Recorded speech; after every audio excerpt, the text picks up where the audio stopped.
wishing world. This is where we drop our attention into our well of intention, creating effects that ripple out into our world. I'm Estelle.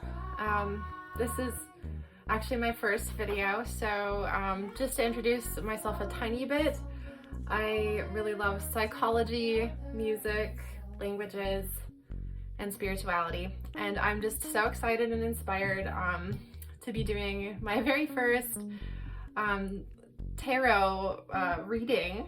I have to say I've been super inspired and have been fangirling over Kino tarot and SO tarot for a very long time, including other tarot art readers as well, but especially those two have just been a huge inspiration for me and have been making me just feel like I really want to try this whole reading thing. So anyway, I've been putting some intentions into this first reading and I hope it goes well.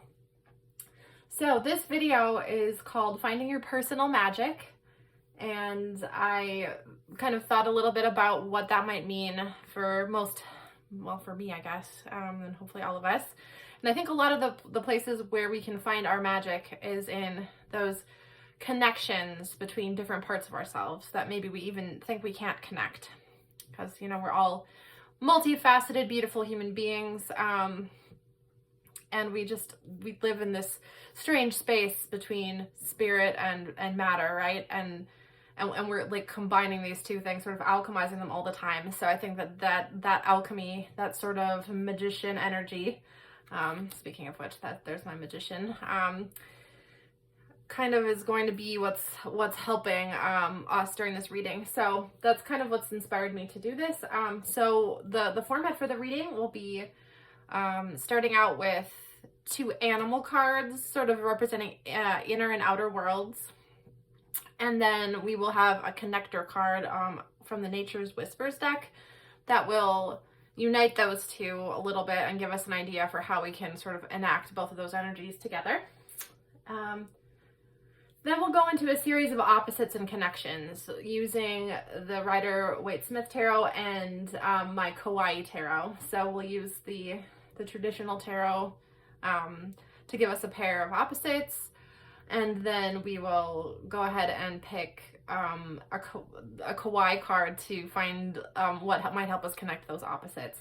And so I have just kind of a bunch of different ideas for that, and we'll see how those all play out. And then we'll end with some inspiring messages and a little yoga pose in case you just would rather get into your body instead of being just so much into our minds. I think sometimes it's nice to ground into our physical being a little bit after doing some really spiritual work. So if you care to do those yoga poses or use them to inspire you, that's what those are going to be for. So let me just show you the different options you have for piles. Our first pile, I picked some heart chimes. This very first one is, as you can see, just this beautiful turquoise heart with a little $1 inside, and it sounds like this.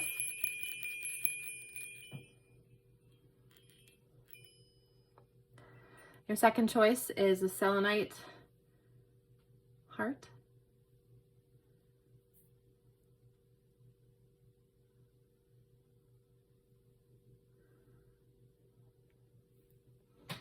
And your third choice is this blue rainbow chime heart. So just pick what resonates, and once you've chosen your pile, you can go down to the timestamp below and find your reading. Hi, pile one. This is your reading. If you picked the turquoise heart, you're in the right place.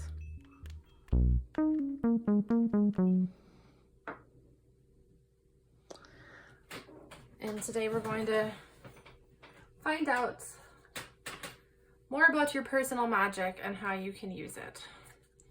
So first of all, we're going to start out with your energies, your animal energies. And our very first energy is going to be your inner energy of hawk, and your outer energy of otter. And then the energy that's going to connect these two for us is keep your dreams alive.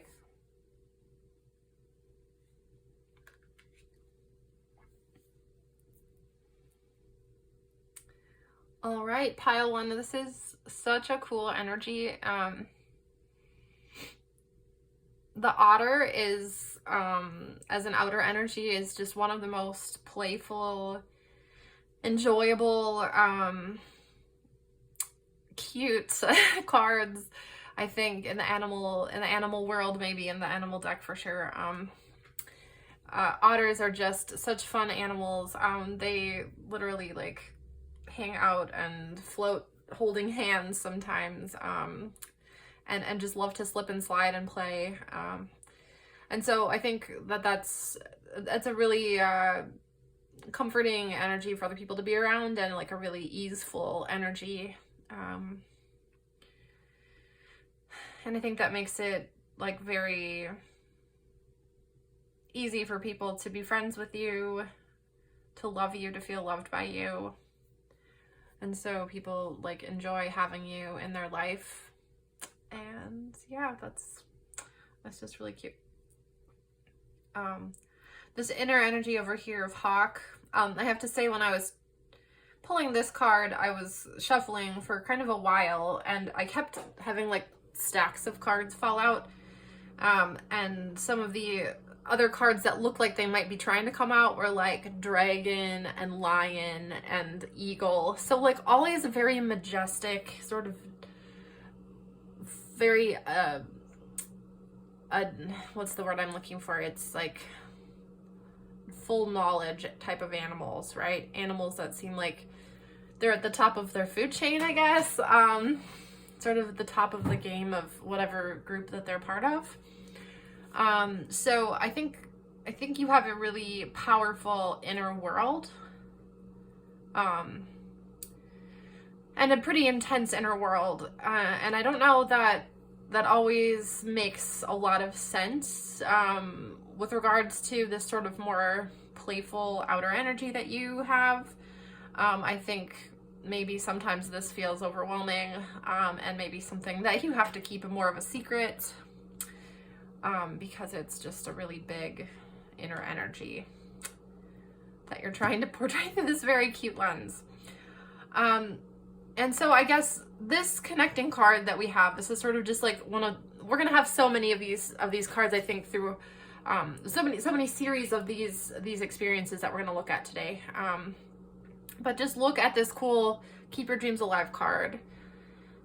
A way to begin to connect these two parts of yourself. Well, for one thing, there's obviously a lot of nature going on in here. So I think spending time in nature, and being in awe of things that feel really big, maybe oceans, maybe space, like maybe stargazing, or studying astrology, maybe learning a bit more about your personal astrology might help you feel like you understand a little bit more about your intense energies. And then there's something very freeing also about just this like kind of like blowing a kiss energy that I'm seeing here in the middle. That maybe there's just, if nothing else, like your inner self maybe blowing you a little kiss or a little wish and saying, look, it's like you've got all these amazing, magical, beautiful things that you alchemize by combining these parts of yourself, by combining this very sort of flowing, friendly water energy with this soaring air energy that's like creating whole ripples and worlds. And I mean, look, even here you have, in this very card, you have birds and fishes. So yeah, again, this water and this air energy. And who knows, maybe you have placements in air signs, or water signs, but that is not necessary for this to make sense. Also, another thing I do love about these cards is, if you can see, there's some faces that are kind of appearing around all these rainbow colors and this sort of rainbow happening in this prism. And I think that that just says something about being surrounded by helpers in the physical world. And also, if you're willing to look into the spirit world as well, maybe, you know, people that you love who have passed, or who knows, I don't know what your beliefs are, but people from just from spirit or from other lifetimes even. So that's really cool. And ultimately, they say keep your dreams alive, which I think is just sort of like a little pep talk as far as like, just please don't give up on this beautiful alchemy that's going on. Like, you guys are going in the same direction here. These animals are both facing in the same way.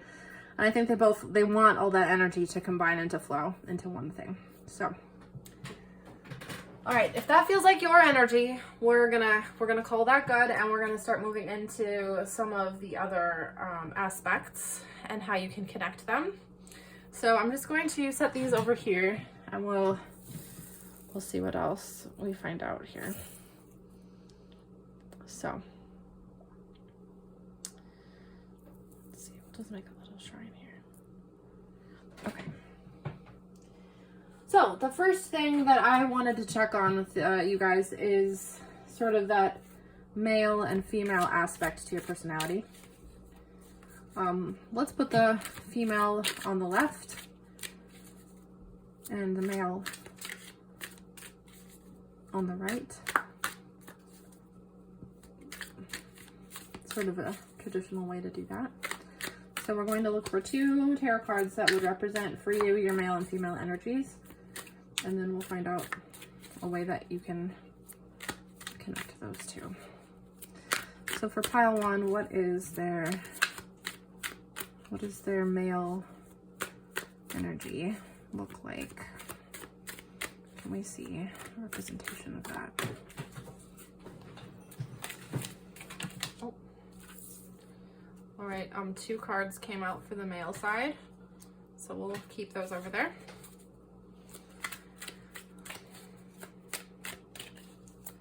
And how about for pile, oh, there's the female one. Okay. I'm gonna move these over here. We're just gonna keep the dreams alive and tuck these 2 behind it for now. Okay. So let's find out now what a good connecting energy might be behind these. And to be clear, the Ace of Wands. Okay.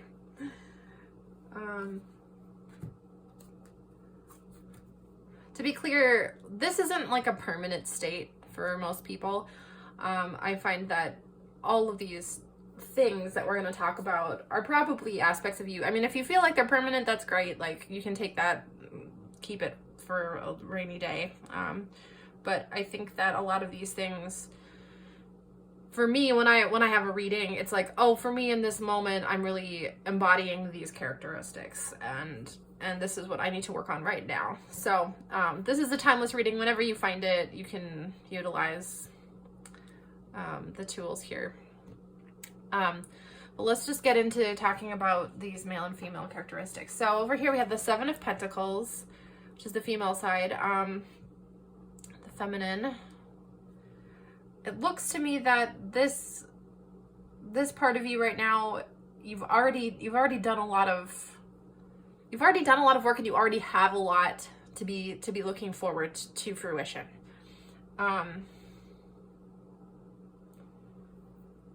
Maybe this side of you hasn't always been easy. Maybe you haven't always felt very connected to your femininity. But it seems like lately you've been, or over the course of perhaps a long time actually, you've been putting in energy toward understanding better what that means to you, to have a feminine side, whoever you are. Doesn't matter if you present male, female, whatever. Non-binary, it doesn't matter. I think everyone still has these these types of polarities within them. And that's one of the reasons that we're so desirous of expressing these things in the world, right? Is like, that means something to us to be perceived how we're perceived.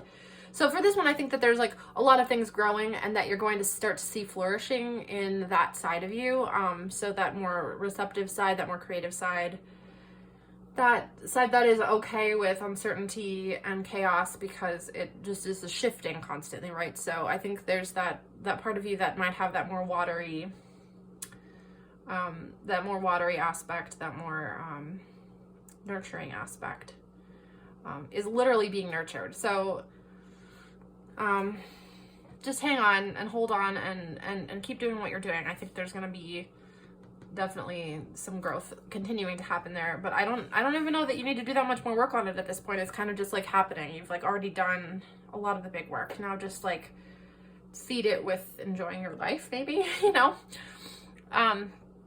Or let's see what's going on over here on the more masculine side. So this would be more like a little more rigid, a little more about structures and making things happen in the real world. And it feels like right now there's some introspection going on over here, that maybe there's some time being taken away from actual action in the outer world, and maybe going more into that inner world of how you perceive your life to be, of how you interact with the structures maybe that you grew up with.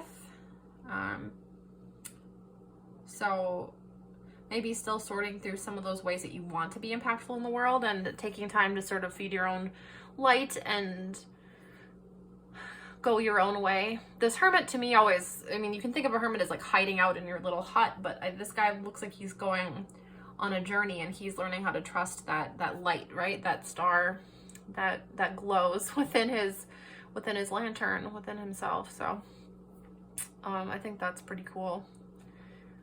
That you're on the path, and I think you're maybe turning away from those external judgments and into a more internal sense of what matters to you, your values, the systems that you want to hold for yourself, and that it's okay to have systems that make sense to you, that you don't your life doesn't have to be pure chaos, just because you don't want to do things the way other people told you to do them, or the way that you were raised, or whatever. I mean, who knows? This might mean that like there were a lot of judgments that you're kind of overcoming, or have been working on for a while. I know I had a little sticker that I really liked that said non-judgment day is near. I think that if you've been around like religious programming or anything, you might have heard about Judgment Day. So I think this might be doing work around that. Okay, anyways, so the energy that seems like it wants to connect the two of these things here is the Ace of Wands. And that's, I mean, this is a card that talks about passion and action and direction. And it's kind of funny because these two cards look very much like they're just kind of contemplating on their own little spots, right? They're not necessarily interacting with others at this point. This guy is kind of waiting. This guy is on his own journey. So to me, this says that when your true passions start to arise, when they start to bubble up naturally for you, and you really know what it is you want, that's the moment that these two parts of you will start to just be naturally fused and naturally move in one direction, because you have like this creative chaos, and you have this beautiful organizing factor as well in you, and they will come together. And maybe it seems like that's not happening fast enough, but I think that trusting the process and listening for this guy, for that inspiration, and you know, hey, like, look at this creature in the water. He looks kind of like a sloth, but also like maybe he looks a tiny bit like an otter. And then these little birds in the water. I mean, I don't know. Can we just say that these kind of do match up a little bit? I think that's pretty funny. So, yeah, we've got some themes going on here with our cards. Okay, so we'll keep processing that. But this is our first little combo here, okay? So male, female energies. Wait for that passion.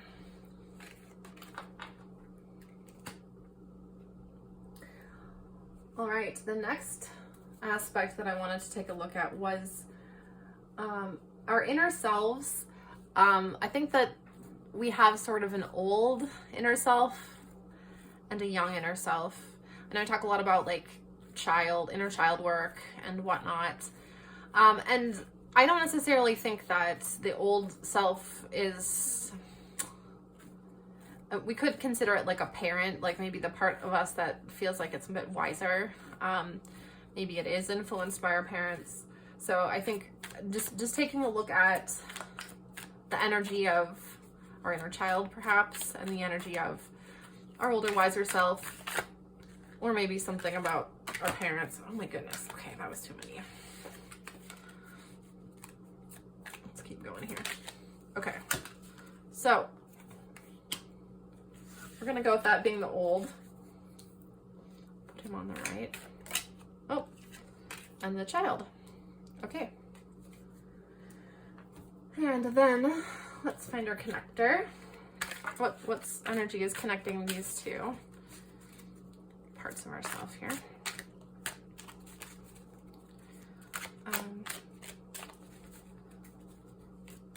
Oh, and that's the King of Coins. Okay.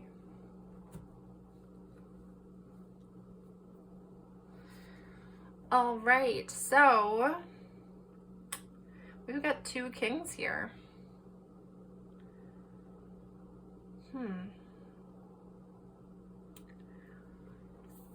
Interesting. The moon feels like, you know, it's that, if you really, I relate the moon to like the sign of Cancer, which is the sign of like home and the moon, right? And emotions, and sort of having a safe place to have all those things.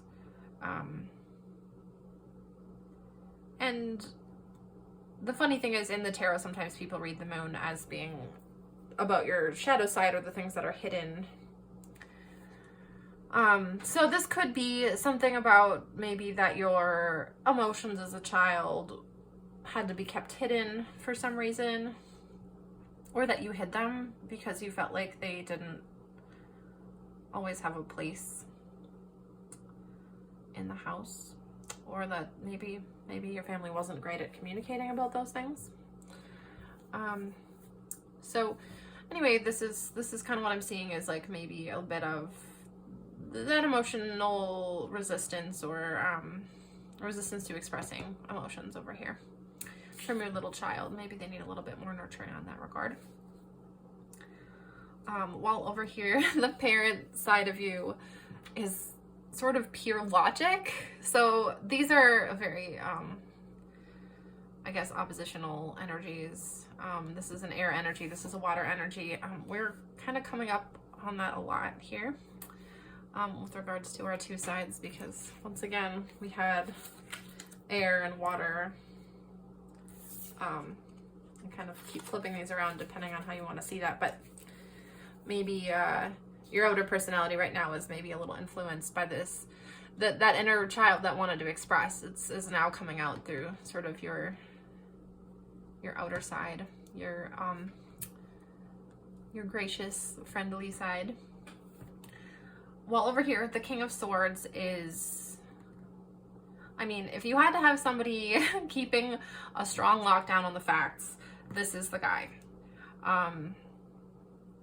And that can be protective at times. The facts, if you're having a problem with being overly emotional, sometimes it's helpful just to write down facts, right? Like, I know that's a tool that I've been given before. It's like, just write down exactly what happened. Don't like make any judgments on it. Just literally, I felt, I walked into the room. This person said this to me. I said this back to them. And like, you don't explain any of it. Just as like a way of like, here's my story without any inner judgments. So I think that this guy's pretty good at that, and maybe relies a little bit too heavily on it. Without care for this, I think, is that like only logic and not enough care for emotion can be very oppressive. So I think maybe that is something that you've dealt with. Maybe also, like I said, growing up, maybe this was sort of that, like if it didn't make sense, you weren't allowed to have that feeling. Well, it turns out feelings don't always care about that. So, I mean, this can be a tool to help you work through that. But if you're not working through it by communicating, then that might just end up getting pushed down. Okay, so let's take a look at this King of Coins. I mean, traditionally, the King of Coins is a very abundant and stable character. So, I'm seeing maybe that the way to combine these two or alchemize them is to begin to build your own stable castle, right? Your own space where you're allowed to have your feelings, you're allowed to process them. I like how these little these little bugs and rabbits are all playing these instruments. In fact, to me these look like they could even be like,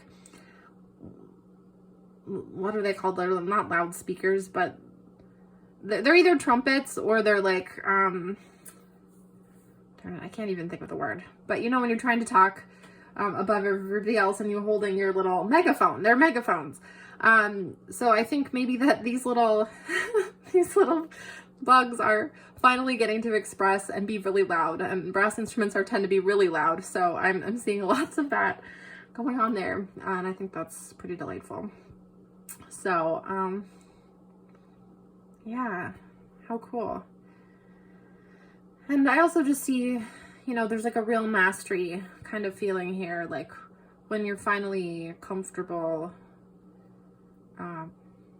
with your inner and outer world, you can really kind of bask in the sun and in the beauty of the things around you. So I'm seeing creating a new home for yourself in a new space where you are okay to express all the different sides.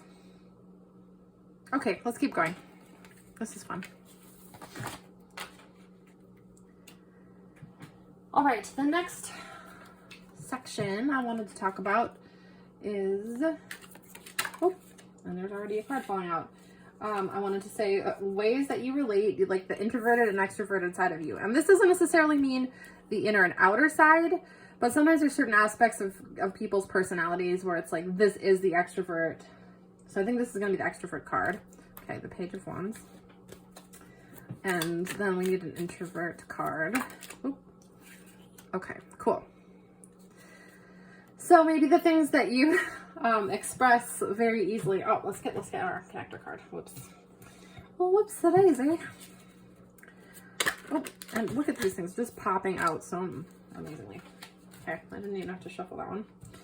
All right, so your extroverted side is looking very passionate, but also just getting going on that road. So there's not a mastery of your passions yet, but you are getting more comfortable with sharing that passionate side of yourself as your extroverted personality, okay? And I imagine that's a journey you're going to be on for a while. That's like your walking stick, and it's just got the fresh new growth springing up there. So super proud of you for that. Just keep on your path. Looks like you're doing wonderful. And the more introverted side of you, the side maybe that you need to take some, that you nurture when you're by yourself or with people you're comfortable with, because I think that's more of the introverted world, right? Is like things that you can only talk about with when you're fully comfortable with folks, is this planning side where you can really take time to listen to yourself and think about the direction that you want to go to and in. So depending on how comfortable you are with these different aspects of yourself, I know some people are more comfortable being extroverted, so you might focus more on this outward, just going toward the passions, maybe without direction even, maybe just trying a million different things, right? But on this side over here, it says, you know, maybe if you want to have a little bit more success, maybe finding ways to make that introverted time that you have be somehow fun, somehow fruitful, right? Like finding ways to be comfortable taking that time for yourself. And sometimes that can be challenging if there's like anxieties around people pleasing, especially if you have that outer energy. You might be a real people pleaser because it's fun for you and you're good at it, right? But taking that time then to find the people that maybe it's fun to collaborate with, even because this is also a collaboration card, right? Like these people are working together to make something happen. So if you can find people who kind of balance out your strengths that can help you in that could be really fun. Or finding ways to take time to yourself where you can kind of talk to yourself and talk to your own inner community, right? Like of all the different ideas you have. This is, like I said, all about all the different sides of us, right? So, yeah. Okay, but the connecting card here, let's talk about that. Queen of Coins. Let's take a little look. I just like these Kawai cards because they're so silly. Keep me from taking all the tarot stuff too seriously. So, yeah, just a cute little alpaca or llama with some little fun friends around. She's the Queen of Coins. So, much like the King of Coins from the other one, this is a lot about abundance, more the feminine mastery of abundance, right? The real reveling in it, the ability to use it actively and creatively and mobily. It also reminds me a little bit of the Empress, right? That real reveling in the abundance that is all around you. So seemingly, I feel like that combining these two will both create this and also trusting that abundance, and looking for the types of abundance that you already have and being grateful for them, I think is going to be hugely helpful. Because I think both of these things can suffer without the other, right? Like this one, if you're only planning and you don't have that energy to act or the passion to act, you can start to feel like a loser because you just, and you're only dreaming. And then this guy can just be like a little bit just undirected without the help of some of that. So, yeah, just grounding down a bit more, maybe spending more time in nature, and trusting that these, the butterflies here are reminding me that sometimes you have to go into that cocoon of planning, right? To create that new transformative self, that new energy that you want to bring into the world. So just trusting that there's balance there, I guess. That's what I'm seeing. So, okay.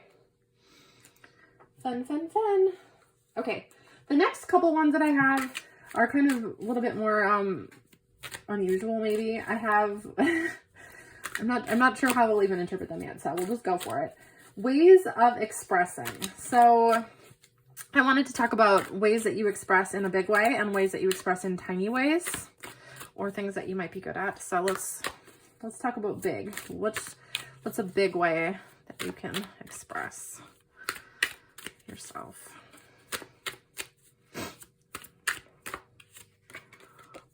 Ooh, okay. Some of the big ways that you do express, okay? And what are some of the tiny ways?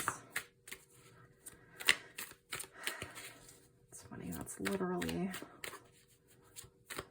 the end of the wands, like the most expressive. That's funny. Okay, and the little ways, the world. Interesting. Okay. So let's go ahead and find our connector card here.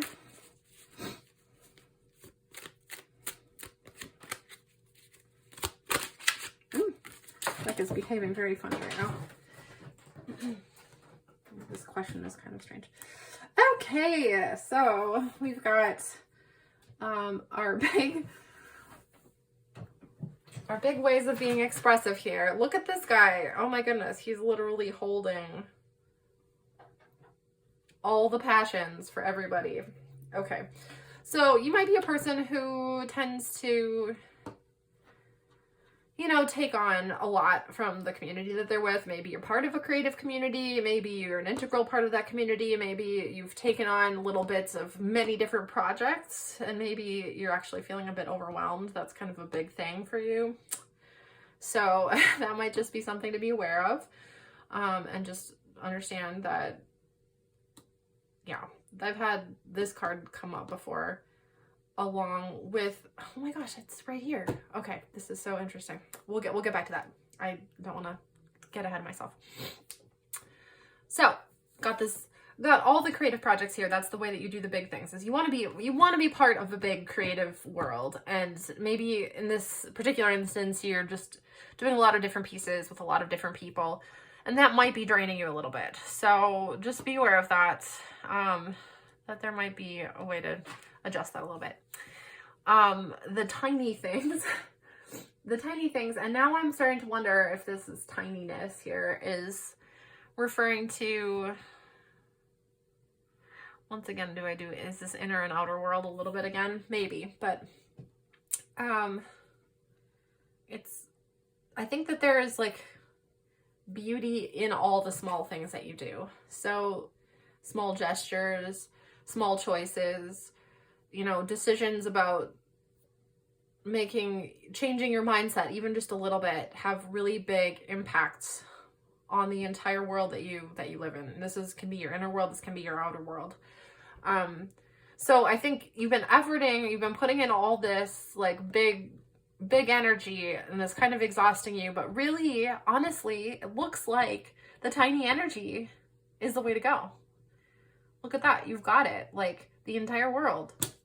It's at your tiniest fingertip, right? So like the fingertip, I just watched Everything Everywhere All at Once, and there's like this little part where Evelyn is one of her versions of herself in one universe. She can do push-ups with her pinkies because she's a kung fu master, and she's got like a little pinky, giant pinky muscle here. There's not really a muscle for your pinky, it's actually a tendon, but whatever. Anyway, she has a pinky muscle. So I feel like this is kind of your like pinky muscle, that you've got like power in the tiniest little bits of you, and to be able to start trusting that. And then your connecting card is the Page of Wands, which, look at all these wands over here. This is the next step in the wand cycle. So after you've like managed to do like a little bit for everybody else, suddenly look, you decided to just acknowledge that you've got your own wand here. You really just need to like hold your wand, and the whole world will kind of just dance around with you, right? Like you don't need to be like worrying about everybody else. Like if you want to, if it's like a natural thing, if you have the energy for it, if it meets your creative endeavor goals and life hopes, go for it. But like don't be like giving away like all of your strength to carry everybody else's shit, okay? That's not how that works. Okay, so yeah, that's what I'm seeing here. Cool. You've got power in the tiniest bit of your little pinky. Cool. Isn't that neat? Okay, so this is our, I'm really gonna have some fun here. Things that bring out the love in you, things that bring out the hate in you. So I don't know, which one should we do first here? Should we do things that bring out the love? Let's do things that bring out the love. And really, the funny thing about love and hate is they're both such strong emotions, and they tend to come out around, I think, sometimes the same things. So we'll see how this works, but oh, okay, the love. And honestly, this one wanted to flip up too. I think that is that the hate? The love and the hate? Sure, we'll go with that. Woohoo! Okay. Oh, and our connector. Okay. I think the more I'm doing this, the more chaos I'm letting flow into my hands, which is I think part of the point, right? But ooh, the 7 of coins. Okay. So, didn't we have the 7 of coins earlier? Yes, we did. Yes, we did. Over here. Funny how that works. Okay. Dude, this is cool. So, we've got the Emperor here. This guy. He's, you love being in control. You love being the master of the things. You love being in charge somehow. Whether or not you've always known that about yourself, I think you're probably really good at it. And that probably serves you really well a lot of the times. It might kind of, you know, you might be in charge of a lot more than even than you want to be, as we saw in the last card. But yeah, you're good at it. Also, though, this guy not super good at releasing and letting other people help, and, you know, asking for help. Yeah, that guy needs help with that. So yeah, okay, well, that's fun. Leadership stuff, Aries energy. It's good. Then on the other side, we have, yo, isn't this Pisces energy? Look, like the beginning of the cycle, the end of the cycle. So you kind of hate the end of the cycle a little bit, because the end of the cycle is not as clear, and you probably have been embodying this end of the cycle stuff a lot lately, as well as this leadership energy. Like, you know, you're kind of like coming full circle right now, maybe. Like, this is like the spot where the beginning and the end touch. The beginning and the end. You have all the control. You're making all the decisions. You have no control. You've maybe even submitted yourself to this situation where you are like literally tied upside down. These guys couldn't be more opposite. So, in a way that's super cool. You probably are not in love with the feeling that you have of shifting your perspective by surrendering control, though, because that doesn't feel like you're doing anything. It doesn't feel like you don't get that feedback from, you know, people the same way when you're just chilling. When you're just like doing what feels right in the moment and not having big goals and having big leadership projects. You're on that spot where maybe that doesn't all make sense right now. So just understanding that this surrender is important. This guy's in a world that's glowing and stuff, but this guy's glowing all by himself. So what's the better option? I don't know. But turns out 7 of coins is the connector, so you're gonna be waiting. You're going to be watching the things grow. You're probably more living in this energy and kind of trying to figure out what to do with all of this, because you know it's there. You know you've got the badassery. Like, that's no question. It's just, how do you like find that melding energy? And the 7 of coins is a good spot to be in. Like, you've tried a lot of things. You've eaten all the blocks of cheese. Now you're kind of tired. Like, you do need a little bit of that rest. So interesting, huh? Yeah. And it's all going to come together once you take that rest. Like, these two sides can reunite a little bit. It's that you're in that gap phase, that point between the two stages. And you know what? We're almost at that point in the year as well, because we are, I mean, I don't know when I'm exactly going to post this, but hopefully soon. We're in the March Pisces energy, and we're coming up on Aries energy. Not very much time here, so that kind of March 18th, 19th, 20th, 21st, that's that cusping point, and we're getting there, you know. And it can be a really uncomfortable time of the year. I think a lot of things change and flow and ebb, and people don't always know how to handle it. So if you're feeling that right now, you are not alone. That is a very sensible place to be. Hanged man. Jeez, how crazy is that?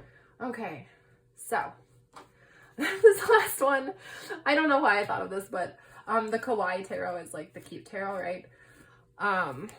And I wanted to do how you can be or behave cute and ugly. So let's find out how you can be cute. Just because, you know, we all want to know how cute we are, right? How is pile 1 cute? Oh, so cute.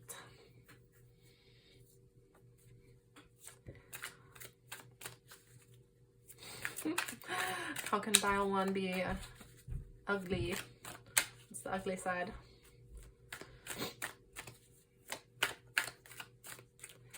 And I mean ugly, like, I don't know. Do we all want to... nobody wants to focus on the ugly part necessarily, but sometimes even ugly is cute, you know? Like, honestly, there's those animals, like those hairless creatures, and they're, like, kind of cute anyway. All right, look at this. Look at this. Some watery stuff going on here. Okay, flipping through. Flipping through the connecting energy. Ooh. Fascinating. So, how are you cute? Well, I think we've already talked about this, but here it comes out again, Two of Cups. You are very friendly. You like to partner up with people, connect with people, and honestly, you're very good at it. And you're good at it because you have that glowing, cute personality that everybody wants to be around, okay? Like, especially when you're in your good headspace. When you are being cute, you're very, very cute, okay? It's like the girl with the curl in the middle of her forehead. But when she was bad, she was horrid, right? So the ugly side, I guess here I'm seeing that maybe the Chariot is like a sign. And so this is water, you know, Two of Cups, water. And then we've got the Chariot, which is related to Cancer for some reason. I don't know. There's moons all over this, so let's talk about the Chariot. Maybe there's sort of like a little bit of an aggressive, goal-oriented side of you that sometimes gets out of hand. You want to meet up everybody at where they're at and everything, but you also have this part of you that really does have goals and has that has a real inner drive, and you want to go quickly, and sometimes other people can't keep up with you, to be fair. So how do you do that? What's your method? Well, sometimes you're gonna have to, oh, this is really so true. Okay, I'm seeing what's happening here. This guy, there's like a bit of a fear of being ugly to other people by being too successful, by being so driven, by harnessing, like, you know, literally the light and the dark, right, within you, and like going so quickly. And you can't be afraid of that. You gotta embrace it, right? Like, whew, the Nine of Swords.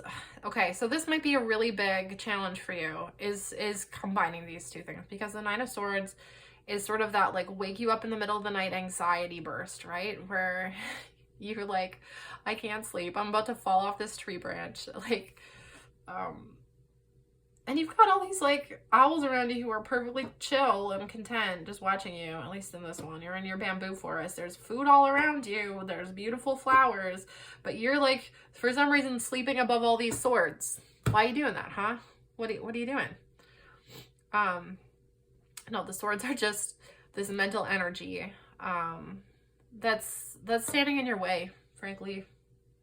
But, you know, 9 is the end of a cycle, and I'm thinking that you're like about to kind of kick out these thoughts. You're about to like get rid of them and find ways to connect. And so I feel like there's another card that maybe comes here that is like how to work through that Nine of Swords energy a little bit. Because that's what I'm seeing as needing a little bit of, the Hierophant. Okay. So this is talking about structures, especially related to like religion and stuff. So maybe, well, let's just talk about this card as I see it. This guy's got the keys. There's a rainbow. The sign of hope, the sign of the end of the storm. Okay? And he's flying. I don't think he can actually fly. He doesn't have wings, but he's flying.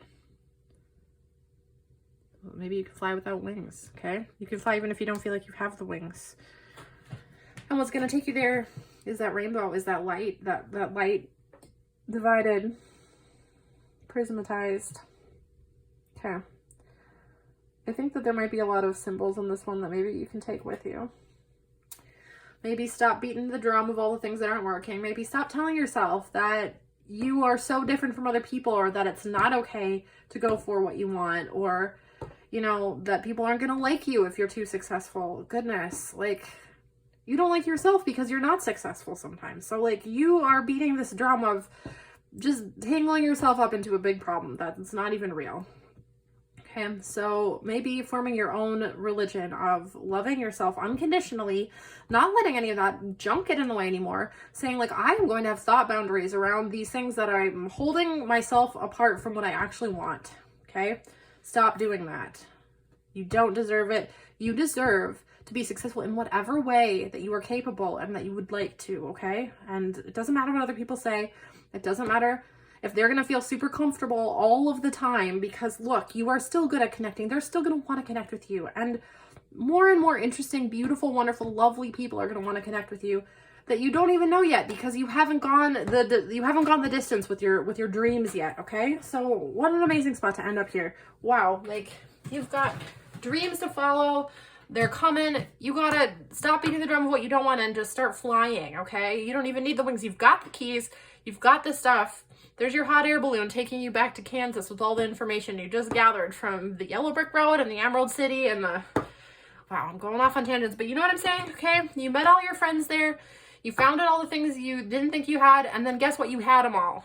Wizard of Oz, have you watched it? I'm going to spoil the ending, because guess what? The wizard tells him, you always had all those things you didn't think you had. You had a brain. You had a heart. You had the courage. You could always go home by just clicking your heels, okay?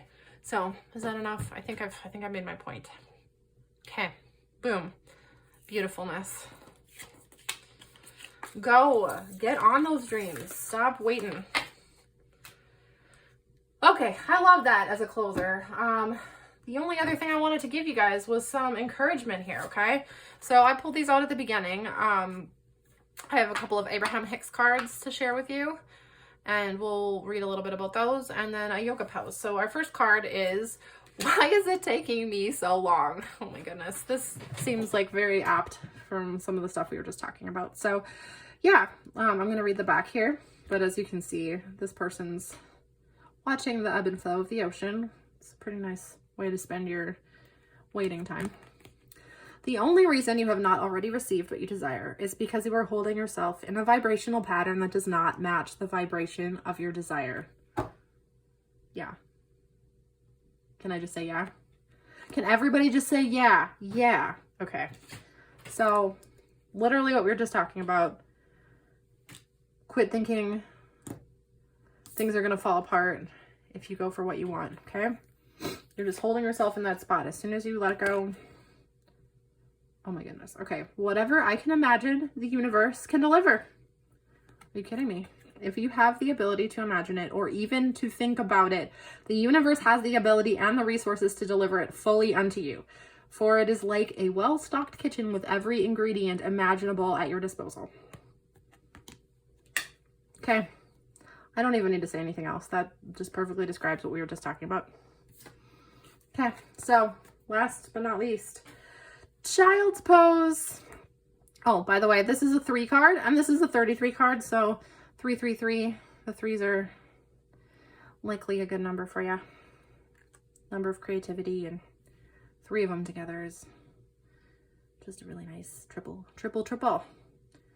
I like when you get 3 times 3 times 3 is what, 27? Which if you add those 2 up is back to 3 again. 3s are just kind of magical. Okay, anyway, I just wanted to tell you, child's pose is a really great posture for you and a really good frame of mind right now, okay? Child's pose is all about release. That is like the most chill, like probably more chill than even like Shavasana corpse pose at the end of yoga stuff. Like literally laying on your belly. Maybe you have your knees apart, maybe like you have them together. Just laying there, okay? So resting, getting into your child's mindset, getting into the feels, okay? Just rest up a little bit. It's a resting pose. It's one of the purple cards. Okay? Hey, that's all I have for you. Thank you so much. This was just such a fun reading, and I hope that you guys enjoyed it. And leave me a thumbs up if you enjoyed it.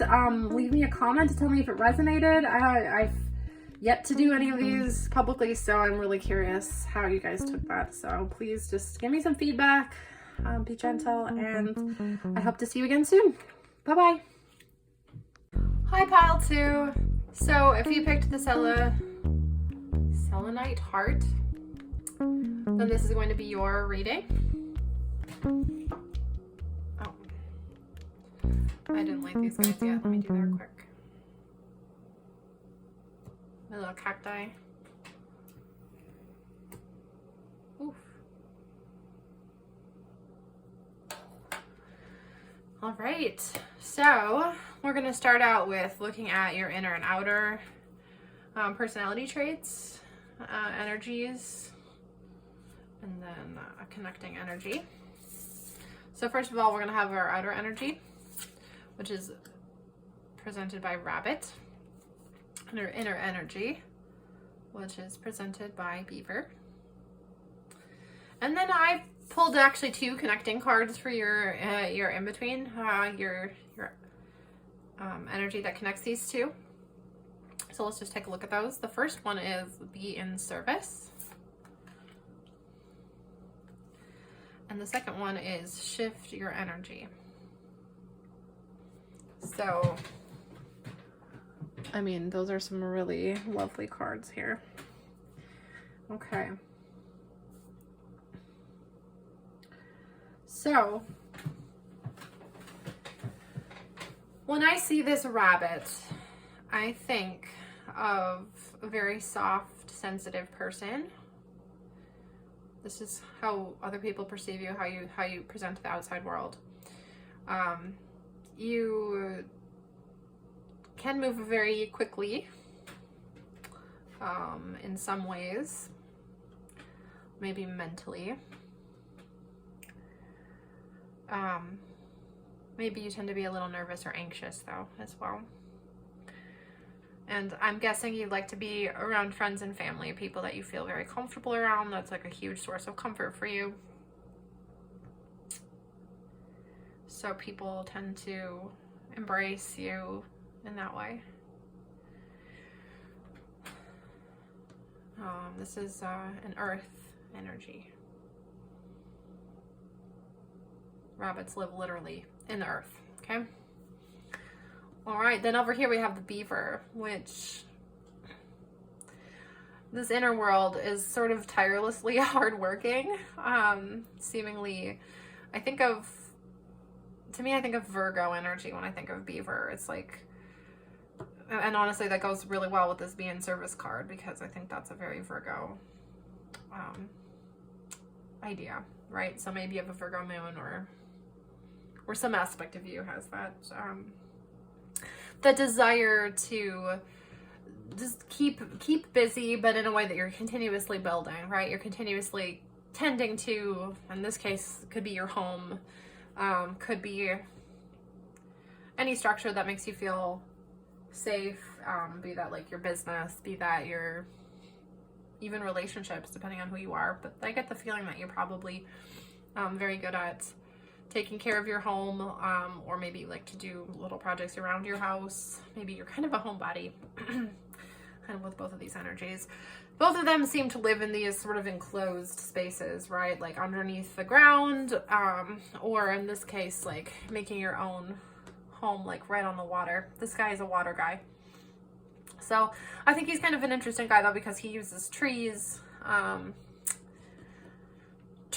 to build the home that is in the water. So that also reminds me of wood energy, like Chinese. I'm thinking sort of the Chinese astrology with this one, because I'm thinking year of the rabbit for this guy. Rabbits tend to be very like,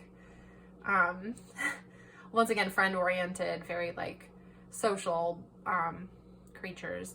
And then when I think of Chinese medicine too, yes, but like there's the Chinese astrology and feng shui and all that stuff, they talk about wood as being an energy as well. So in regards to beaver, I think it's wood and water energy, and then earth that we're working with here, which are all pretty grounded, pretty aware of quote unquote reality, right? Very much like sometimes maybe get stuck a little bit even because there's sort of a lot of stability there.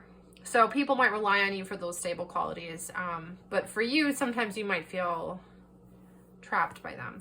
So, okay, at any rate, the thing that's connecting these two energies for you, things to bring them all together and to make them more fruitful, would be being in service, which seems very natural based, like I said, off that inner beaver world. And I'm just showing you these cards because they're so pretty. This is the Nature Whispers deck. Art by Josephine Josephine Wall. But yeah, look at this creature who is like interacting with these water animals. I feel like this is definitely like the beaver side. And these little guys are such fun animals. Seahorses. Have you ever seen those like seahorses who have like their little, they like use their little tails to like wrap around like some sea plants, and they just kind of float in the waves, in the underwater waves. So yeah, I'm thinking like this guy, that just reminds me of like, despite like all this building energy, maybe you're, you know, constructing this home, this like this structure in the water, in this emotional world that you have. But don't forget that you can also float. You can also just experience the waves and the beauties of the moment, and the light that is shining through all the things that maybe sometimes you don't always see that. So taking time to appreciate, you know, not just working your butt off, but like also relaxing, spending maybe that time with friends and family, and floating a little bit. Ooh. And this also is represented to me in this one, shift your energy, because I feel that you want that freshness, you want that movement, even as you're incredibly stable. Like, how does someone so stable and so powerful shift their energy? Well, you do it in a stable and powerful way, likely, but sometimes it might be a slower way than some other people, right? Like, it might take you a while to find the mindsets that work for you, to kind of get out of your own way energetically. But once you've figured it out, I'm guessing there's maybe a little stubbornness in this personality as well. Maybe, just a little bit, I don't know.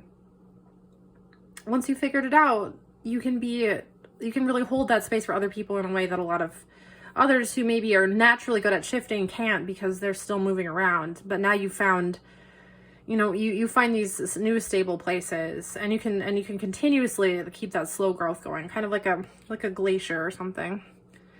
In fact, I'm seeing this rainbow glacier. I'm seeing this as a rainbow glacier right here. So like a glaciers are very slow moving ice formations, right? That developed over very long periods of time.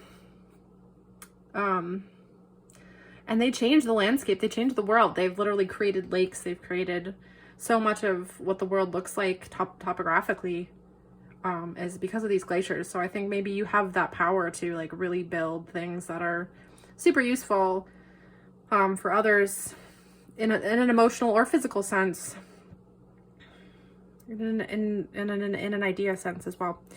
Also, just check out like all the gloriousness that this person's carrying on their back and in their mind and their being. Just a whole menagerie of creatures. So feeling a little breathless, honestly, just talking about all this, because it's just so, maybe that's something you want to do, is take a breath, right? Like, just take a little breath with me right now. Wow.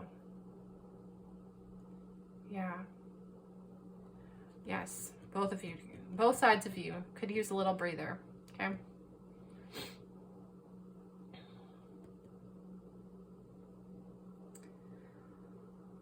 All right, now that we got to know you a little bit, we're gonna go through quite a few phases of some polarities here that we can talk about, okay? So we'll leave these guys over here for now. So we're gonna use our tarot, and we're gonna ask some questions. Still feeling breathless, guys. Really, take a breath, okay? Get back into your body again. Your body is the place that's the first and foremost place that you live. You can be building all these extra structures outside of you. You can be finding your safe havens. You can be, you know, finding your family and your social world, but you really need to make sure that you are finding your first primary home inside of yourself, in your body, okay? in your mind, making sure that that is a comfortable and loving place for you to be, okay? Okay, and the first aspect we're talking about is the male and female side of you. So this should be the male. The male aspect of you that we're looking at. And then the female side that we're looking at. Okay. And then we're going to find a connecting energy with my cute, cute Kawai tarot deck. So, oh, 7 of coins. Okay.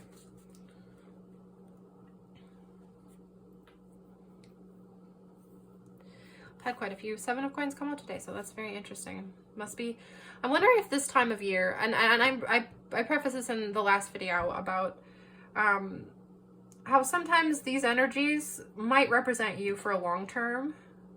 Maybe more especially the animal energies might represent you a little bit more long term. But a lot of these these questions we're about to ask right now are probably going to be more of where you're at right now. And this is a timeless reading, so whenever you see this is when it applies. It applies to this time. But I'm thinking that there's probably some of these energies that you're working through right now, and they might not last forever. This might not always be the representation of the male female side of you. Okay, so we're just kind of looking at a snapshot for at today, or in this phase of your life, this cycle. So the star, number 17, is a really, really fun card.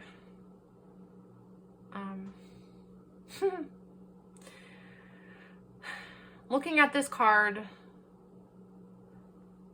in relation to everything else we've already talked about, I think it's really interesting that we have this masculine side of you represented as a beautiful woman by the water, right?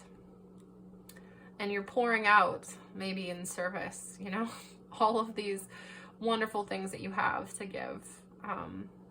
It's just an overflowing of emotional abundance, of inner light that you're sharing with the world. Okay, so it seems like that side of you is very healthy. The side of you, and it's so funny because this feels like a somewhat feminine card, but when it appears in the masculine, it's just a very gentle go-getter. You know, like you've got this energy of like when you go out to get something done, you do it in such a lovely way. It's so gentle. It's so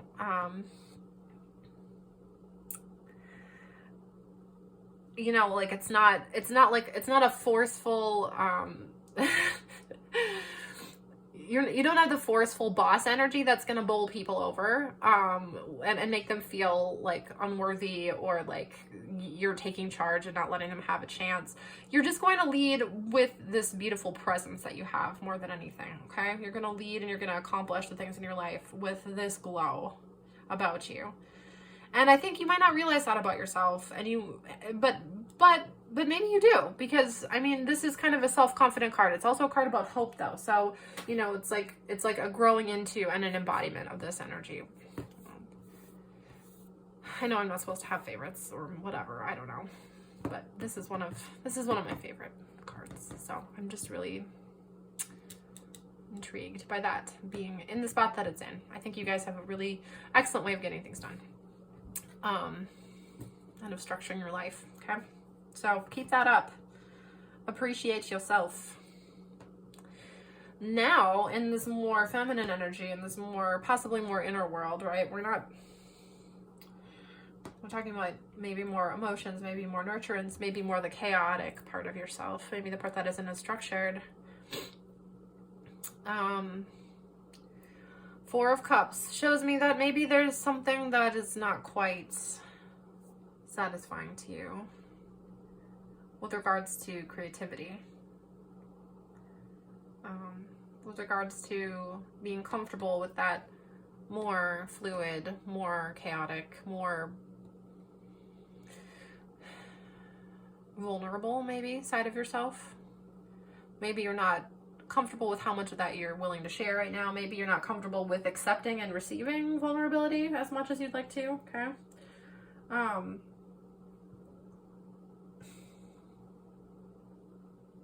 I don't know. I see that it's like right there though. It's being offered to you, right? You could take it at any moment. So I don't think you're far from it.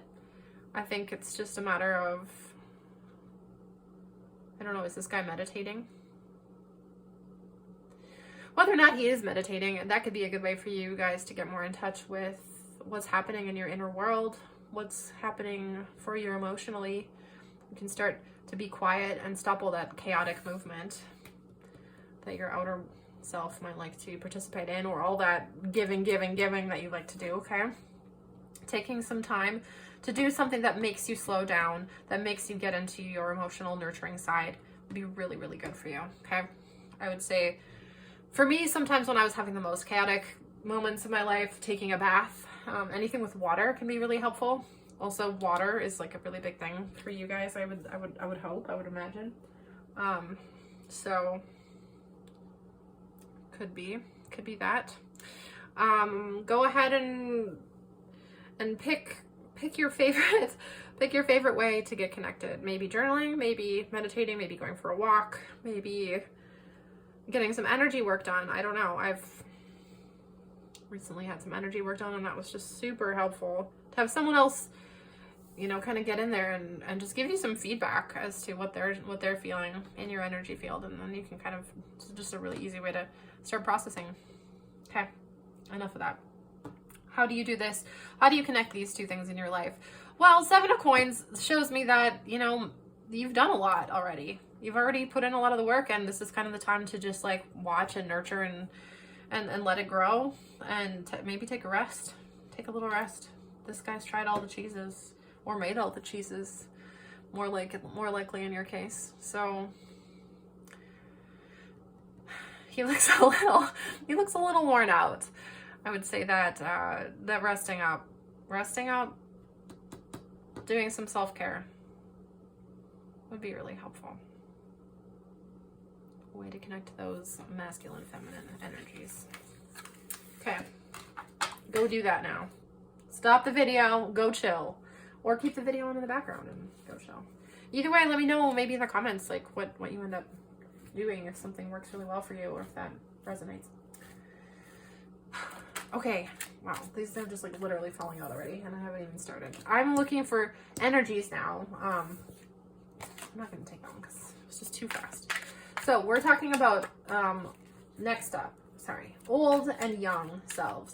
So when I'm thinking old self, I'm thinking maybe like an inner parent you might have, or an inner wise person, I guess, depending on how you want to see it. Your inner wise self. And then, of course, the young side of you is going to be the maybe inner child. Okay, so this is going to be the older one. And then let's find the younger one. The little baby. The one that wants to tell you what pure energy you have going on. Oh! Okay. Coolio. So also this could possibly describe like, you know, family aspects. Okay, so the connector, that's too many cards. The connector. In fact, I might want to come out, but we're going to keep going for a second. Hot second. It's going to be a little more obvious, okay?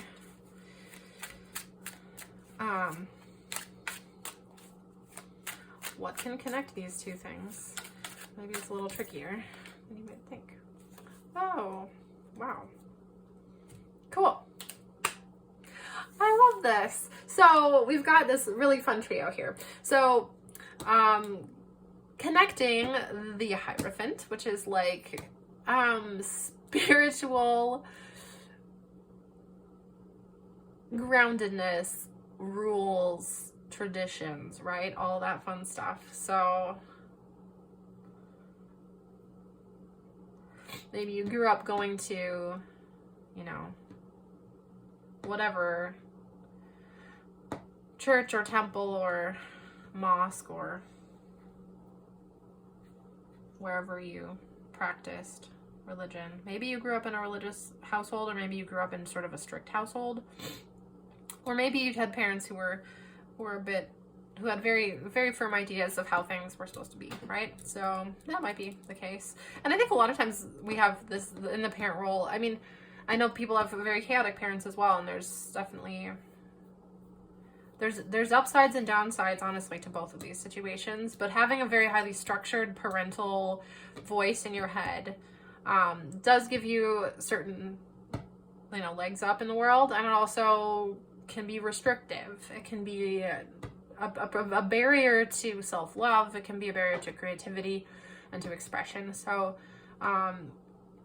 just kind of taking all those ideas, sometimes with a grain of salt and sometimes with a whole bucket of salt, you know, just cleansing the old ideas. We'll get back to this in a second. So anyway, seems like you have an inner structured world that's pretty logical in like a spiritual sense, okay? You've got a spiritual logic that you grew up with or that you have in your own mind. How things should be, your value system is very strong. Over here, you've got a little child in you, though, who is just pure passion and desire, okay? Literally, like, it's not even a body, it's just passion, straight up. You know, maybe a little castle in the clouds.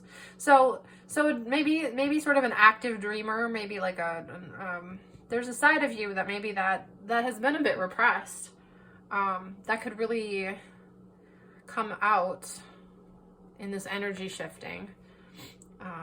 That could be really fun for you. Maybe you think you don't have a creative bone in your body. Maybe you do have very many creative bones, or you participate in all of your building of your world in a very creative way. But maybe you're not fully like accepting of that yet. So this connector piece here, this King of Wands, this is the full expression of the Ace of Wands. And also it's in being a king, I feel like he has this very strong, structured, look at the similarities here. Look at this guy. He's got a crown on, he's got a wand, and then there's the wand right here. Like literally it's just the combination of the two of these cards. So how cool is that? I think it's really, really special. But this guy, oh man, look at my little cacti. The cacti. So you guys are just when I think of cactuses, I honestly think of emotional resilience and like filling up your love tank, if that makes any sense. So like when I kind of operate with cactus energy, it's like when I'm gonna go hang out with my siblings and just be goofy and like play video games, like, or you know, when I'm gonna go do the crossword with my mom, because that's how we spend time together, or just like geek out about movies and stuff. So like just finding those spaces where your passions are met with those resilient structures that can just make you feel like at home and make you feel like you're in the sunshine, like, you know. And I'm sure you're already building those things, but like continuing to just realize that you can let more and more of that like highly structured side of yourself dive into the more passionate side of yourself, and they are not opposites. They can be united, and maybe that's just what you need to know right now, is that they can be united, that they can come together, that you can have so much more fun, that you can be even so much more lively, consistent and valued and all that stuff. If you just realize that like the things that are important to you aren't going to change. They're not going to like fall apart because you have passions. They're not going to, you know, like because you have an emotion that you express, or that you know, like maybe there's going to be a bumpy road to get to that spot. Like when you first start expressing emotions, maybe you don't know how to do it yet, but there is a joyful, pleasant, passionate way to do some of those things. So at any rate, this is the first time I've really seen fire come up for you guys. So I think that really there's an inner fire that maybe, you know, all this grounded energy has been like building a nice solid place for. It's been building these like cacti structures, and then now you can fill them up with the passion from the sun, and the water of the emotions, and the beauty of the life that you have. I think you probably, if you don't have a beautiful home life already, you're definitely on your way, and that's definitely something that you want. But I'm kind of guessing you already have a lot of those things, because it just seems to be who you are. So I really appreciate that, and I really appreciate this combo. Just they're not opposed, okay? These are, they can come together. So celebrate yourself and all of your talents, your many ways of being you. Okay, so the next duality that may or may not be a really opposite, because I think that's what we're discovering here, is like we're connecting these things we think of as opposites, but truthfully they're not always. Okay, I don't want to look at this because I was about to say, but we're going to do extrovert and introverted parts of yourself. Okay, so this is going to be the extroverted part. Okay. Fun.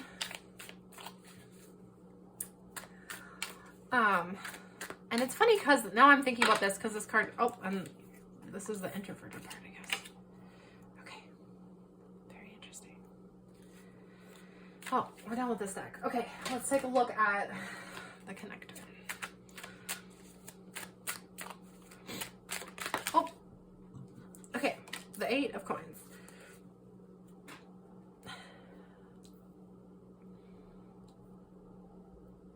Alrighty, look at you guys. This is so cool. So we've got in your extroverted side. Oh no. Well, that's fine. We'll just let that dry. Hopefully it doesn't melt too much. Little cacti here. Don't let your cacti on fire unless you have something under them.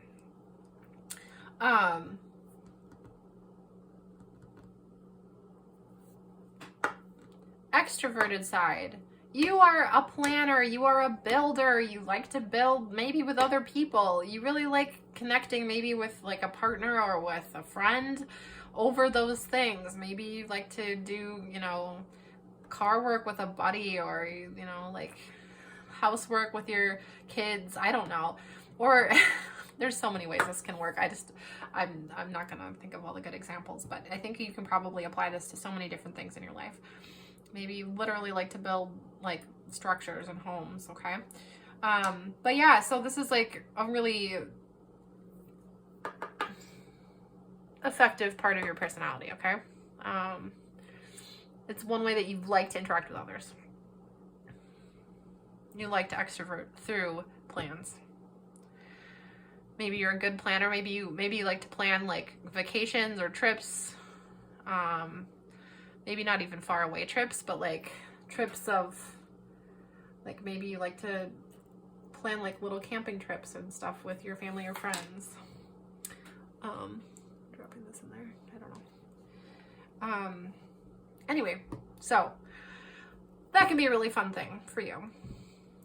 Your more introverted side, though, however, is this strength and judgment combination, which is just so interesting because I feel like when this judgment card comes out, it means that maybe you have a little bit of judgment toward yourself for having this characteristic. At least that's what I'm kind of seeing here. And this is oddly, like, maybe you are sort of a very naturally self-possessed and controlled person in a lot of ways. Like, you have the ability to, like, understand and own your animal side. Maybe you have a strong animalistic side that you don't always let out because you are very much in control of it. And you have some judgment maybe still around that part of you. Right? Like, maybe it's your sexuality, maybe it's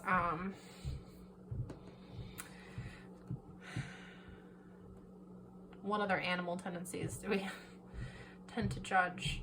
Maybe you really love making good food, you're a foodie, and maybe sometimes like it's what other people might perceive as excessive or something, or you feel that about yourself. So I'm seeing some judgment around what is like clearly an amazingly beautiful quality of like that balance. That's that infinite flow between what your body wants and what your spirit wants and what the world requires of you and all these different aspects. Okay, like you are clearly in control of this guy, but you can let him still be a lion. Okay, you can still let that part of you that is strong and vibrant and passionate, right? Like we were talking about with that child side of you, that is just pure passion, that has just that drive. You can use that drive to help you do all the other things that you want to do, okay? And in fact, let's look at what is the connector between these two things. The 8 of coins. Oh my goodness, of course. Like look at all the stuff getting done in this card, okay? So he's making all sorts of things that when that passion is applied, the planning side of you, that extroverted side of you is united with that that animalistic side of you. Look, you can just make, wow, money for one thing. This is the 8 of coins. In this case, they're making shoes. Oh, you know what else this reminds me of? There's that story about, there's that cobbler. There's like an old fairy tale or something about a cobbler who like doesn't have enough money. And then like for some reason, all these little elves come and help him make shoes in the middle of the night. So maybe like letting that passion out a little more, maybe you're going to find ways to like connect with people, and maybe people are going to even help you to get the things done that you want to get done, and they're going to happen way more easily than you imagined. Like overnight while you're sleeping, like you're going to find freedoms that just let you succeed and become even more abundant. I'm seeing like a lot of abundance if you can start to accept that passionate side, okay? That seems like it could get out of control. Look, you've got the control, okay? And if you haven't always had the control and you have judgments around the times when you didn't, let go of those things, because that is in the past. And you know what? The past only exists as long as we keep it alive and we keep remembering it and we keep it like in our energy field. As soon as you decide to release that, or you know, you find a way around it, or you find any experience that helps you feel free of it, you can like hold on to that new experience and you can let that be a guide for you. Or you can just keep moving toward what you want, okay? You can just keep creating, letting others help you create, just being your best, most abundant self. Okay, that's enough of that. You guys get it. If you don't get it, spend some time meditating on all the good aspects of your passionate side, okay? And taking a look at yourself from the perspective of Source, because Source is not judging you for those things. Those things are part of your design pattern, okay? You are meant to be that person that can almost not control how much they love to do what they love to do, okay? So don't hold that against yourself. And like the fact that you might have grown up in an environment where the way that you did that wasn't accepted, like that is just not an okay reason for you not to love yourself, okay? So I want you to stop that, and I want you to feel better. Okay, I'm giving you permission to feel better, okay? I'm the new parent in your life, and I'm saying the only thing you're not allowed to do is to judge yourself anymore for all that, okay? All right, we've got a couple more things here. We're going to do ways of expressing yourself in big and tiny ways. So this is different than extroverted, introverted. It's just kind of like the amount maybe of effort even that you do things. So this is a big. Let's get tiny here. Tiny. How do you express the tiny things? Oh. Okay. And then a connector. How do we connect these two energies for pile 2?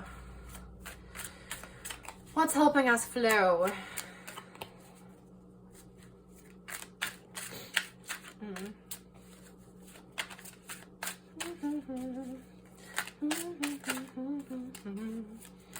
I think I see something coming. Something good. Something very, very good. Oh, there we go. Wow. So, okay.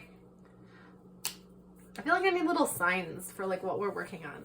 Big and small, big and tiny. This is the big guy over here. This is the tiny guy. Okay. So the ways that you do the big stuff, how you express in big ways. Looks like right now, maybe the ways that you express like the bigger stuff in your life. And I'm not sure exactly how you want to take that, because I don't really know where I came up with this idea. But, yeah, looks like there's maybe a little bit of success at the expense of people that maybe you don't care about. Maybe you do care about them. I don't know. You look kind of happy about it though. So I'm wondering if there's a certain glee that you have about how capable you are, how successful you are in certain aspects. And maybe those bigger aspects feel like the only important aspects to you sometimes. And that's what you're getting your value out of. But maybe that's ultimately not really working out all the time for you. So I'm seeing maybe that can be challenging.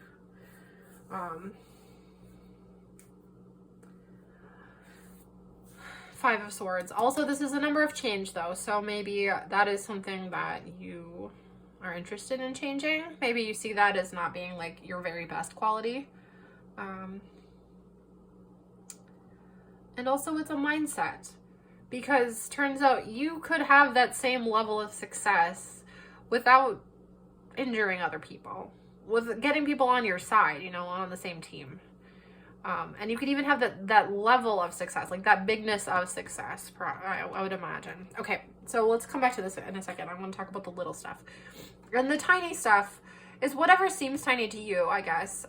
But it's coming out as the Ten of Pentacles, which is, it's just like a legacy. It's like, look at this. You have all the things. You've got the beautiful family. You've got the dogs. You've got the castle, okay? Maybe even the whole community around the castle. So the little things are working out pretty damn well, looks like. You've got it. You've got it going on. So how do we combine the Wheel of Fortune? You gotta love this deck because it's just so dang silly. But look at them. They're all these different little animals, okay? Just in the teacups, having a Mad Hatter's tea party, spinning around here, okay? So, when I'm seeing like a Mad Hatter's tea party is kind of what's popping into my head, and I'm thinking maybe like there was a bit of release and goofiness that needs to happen, like an expectation of sanity and the world structures of having like.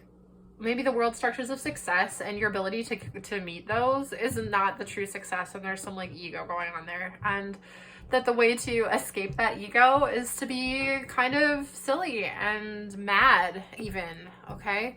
And to embrace that side of you that might not be quite as rule oriented, that maybe turns rules on their head, that has unbirthday parties instead of birthday parties, that wears silly hats, that makes all sorts of interesting kinds of teas.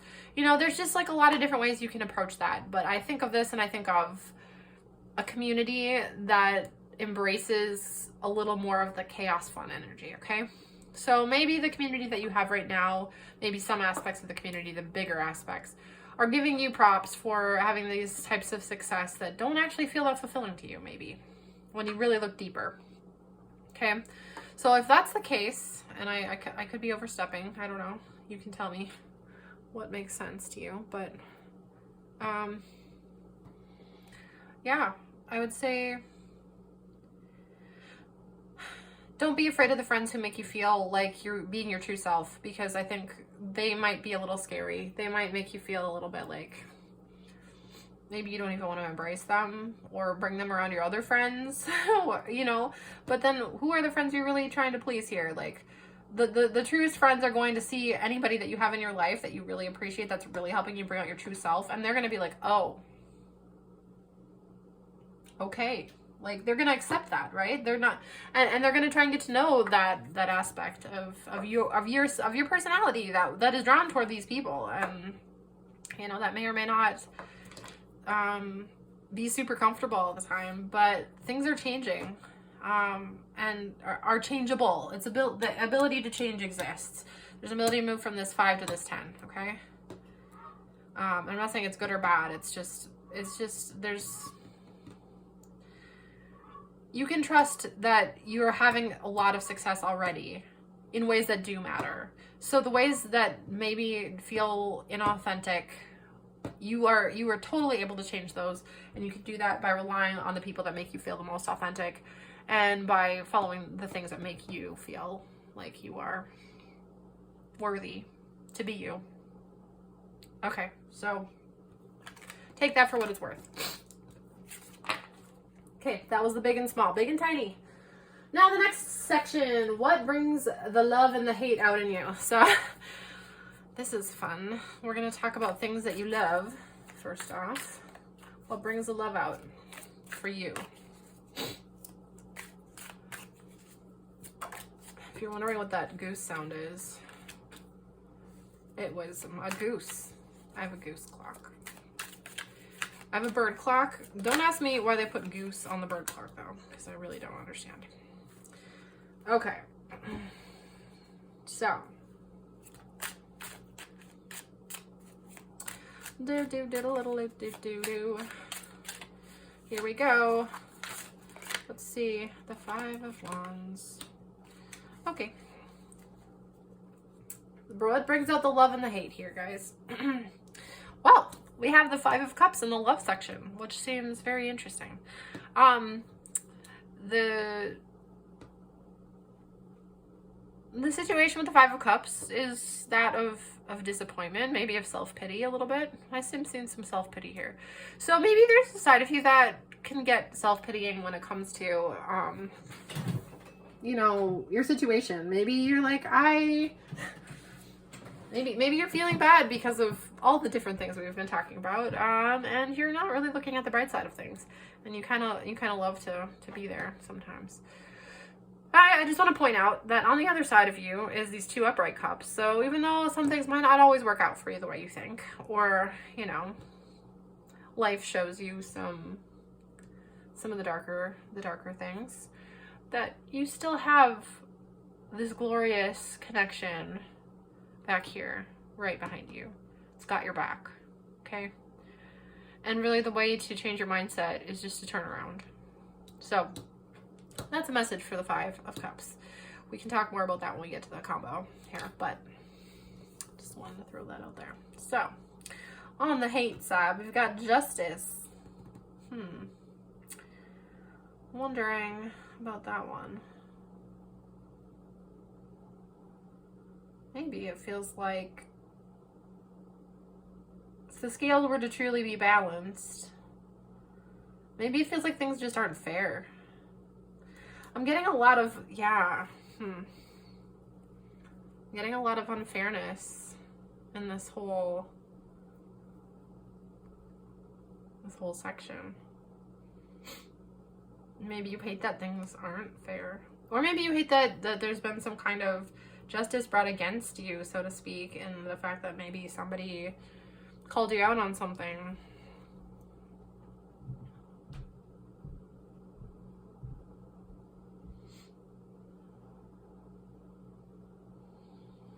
Well, the way to combine these energies looks like the 5 of Wands, which is an energy about fighting. So, I think maybe this is an energy that it maybe brings you into a state of inaction. Maybe you kind of get a little bit depressed and down on yourself.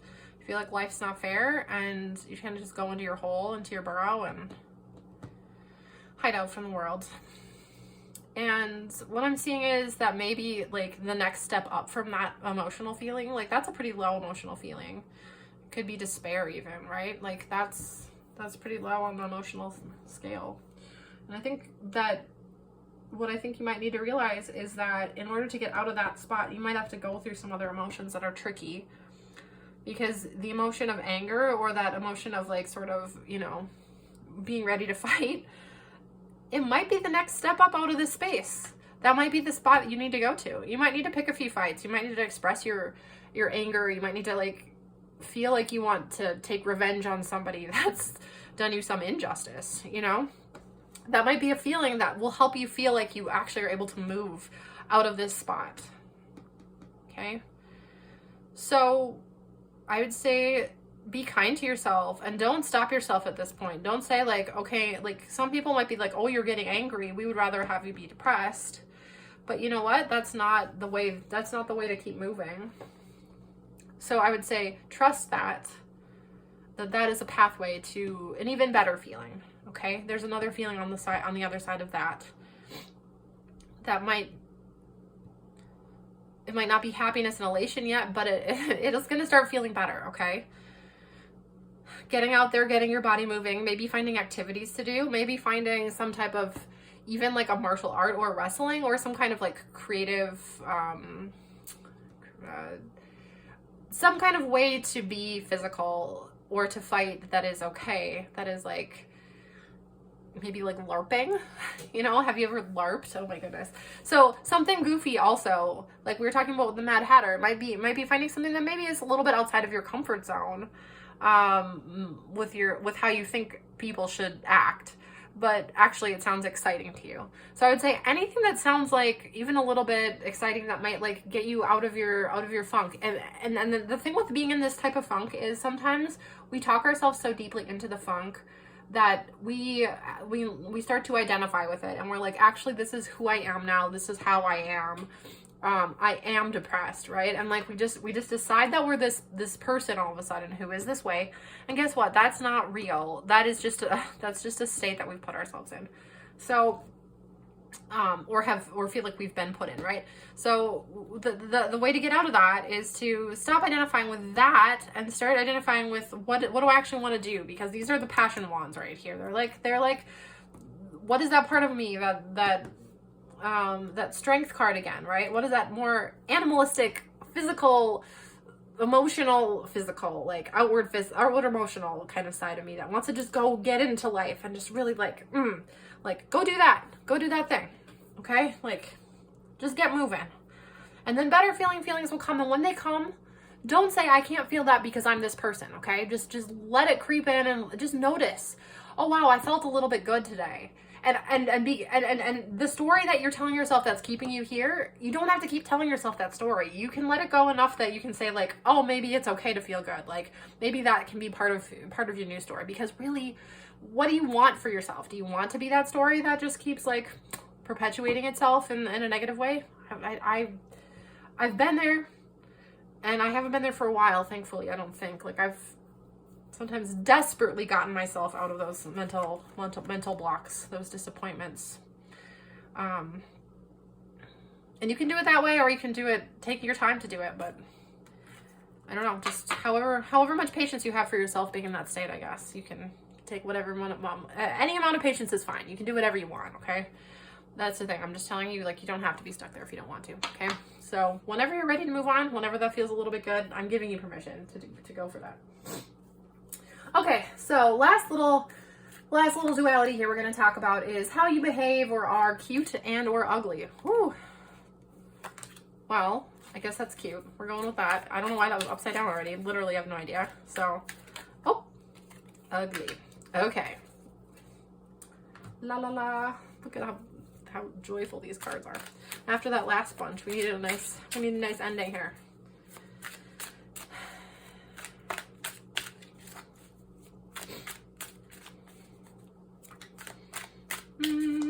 What's the connecting? Oh, justice again. This time justice comes in the form of an elephant with two little rabbits. So we got our rabbits back. Okay, let's talk. So, cute. Gosh, you're cute because you can really have a good time, okay? With the people that you care about. It's easy. It's fun. It's free. You can be the life of the party. You probably tell some mad jokes or good stories or something, okay? I'm guessing you're probably one of those people. I can feel it. So, go ahead, tell your stories. Make everyone around you smile and appreciate what you got there, okay? It's a great quality. On the ugly side, the way you can be ugly. This is a victory card. So I think we talked a little bit about this already with regards to sometimes I think you think that you need to win to be okay. And so maybe sometimes when you do win, maybe you gloat a little bit, or maybe you're a sore loser. So maybe you don't know how to like let other people lose. So other people have to be good losers because you just can't even handle it. Either way, you'd like to succeed, so that's a great quality. But just don't do it at the expense of other people, okay? Like I think you're not going to get all the results you want doing it that way. You can do whatever you want. I'm not telling you what to do, to be fair. But maybe just pay attention to how it really feels when other people around you are suffering from something that you feel like is a success for you. So, okay. Because you can really just be like the best. Okay? Just the best. So just Just remember that. You got that side of you. You don't gotta win all the time. The whole point of winning is actually having fun. I know they say that, but like truthfully, I've been the most competitive person in the world. I've cried, I've thrown tantrums because I've lost at things, so I understand that too well. But now I'm at this point where sometimes I don't even like winning because I don't want to make, well, that's my own crap. But yeah, just remember, the point is fun, okay? And you know that, and you're the cutest when you're just having fun and you're appreciating that. And it's a little less cute when you're lording over people that you are the best, because you know you are. You just are. You don't have to make a big deal about it. Okay. Connector, justice. And then we just talked about the balance. The balance. Play those games, have that fun, win, lose, laugh it off. Tell it however you want. Talk some mad game. I don't care. But have fun doing it, and just make sure everyone's not going home and trying to off themselves or something, okay? Yeah, just kidding. That's not really what it has. You just want people to like leave with like the feeling of goodness and jollity, I think, more than anything. So okay, let's end up with a few little cards about inspiration and stuff. So I'm gonna go ahead and say all that is benefiting from my existence. This is the first one here. And the number on this one is 14, which is a number that reduces to 5, which is a number of change. And this has been a big number for me lately. I think that's ushering in a lot of new things. No matter what has caused your unique point of view to come about, it has come about. You do exist. You are thinking. You are perceiving. You are asking. And you are being answered. And all that is benefiting from your existence and from your point of view. So what I'm hearing from this card is that you literally are causing ripple effects in the universe just by having the experiences that you have, by living the life that you live, the way that you live it. You are causing change in the world, okay? And it doesn't matter if it hurts you or other people, or, you know, like every time you have an experience, that information goes out into the universe and is able to be used by you and by others. So the universe is expanding with regards to all that. So just appreciate all of your experiences. Okay. All right. This is the other one. I have the ability to direct my own thoughts. Okay. You have the option of observing things as they are, or of imagining them as you want them to be. And whichever option you choose, your thoughts produce a vibration within you that equals your point of attraction, and then circumstances and events line up to match the vibrations that you have offered.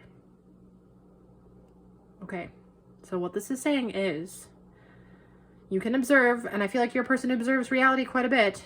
You might be very good at that. But if you're observing the reality that you have and you're feeling sorry for yourself, and you're saying why, and you're very in great detail observing the things that are happening to you and you don't like them, those things are more likely to happen to you again, okay? Whereas if you are aware that things obviously happen, because things happen, but then maybe you choose to try and shift your mindset, shift your energy around some of those things that you don't want, that you actually feel like are not helpful to you. It could be just distracting yourself from thinking negatively. It could be actively making choices that put you in places that better things might happen to you. You know, following those like inner senses a little bit more, about maybe your intuition a little bit more about like how to get to those places can be really super helpful. So just the thought that you have the ability to direct your own thoughts. I think you have a very solid mind. I'm sure if you think, go ahead and put your thoughts in somewhere more positive, that you can like produce like things you might have never even dreamed of. Okay. Like you can dream dreams you haven't even dreamed of yet, because we haven't reached the spot where you can dream them from yet, because you're stuck over here. Okay. So just keep dreaming a little further ahead. Okay. Into something that you actually want. Keep putting your attention on those things you actually want when they feel good to think about. Okay. Not when they feel impossible, because then you're just making yourself more miserable.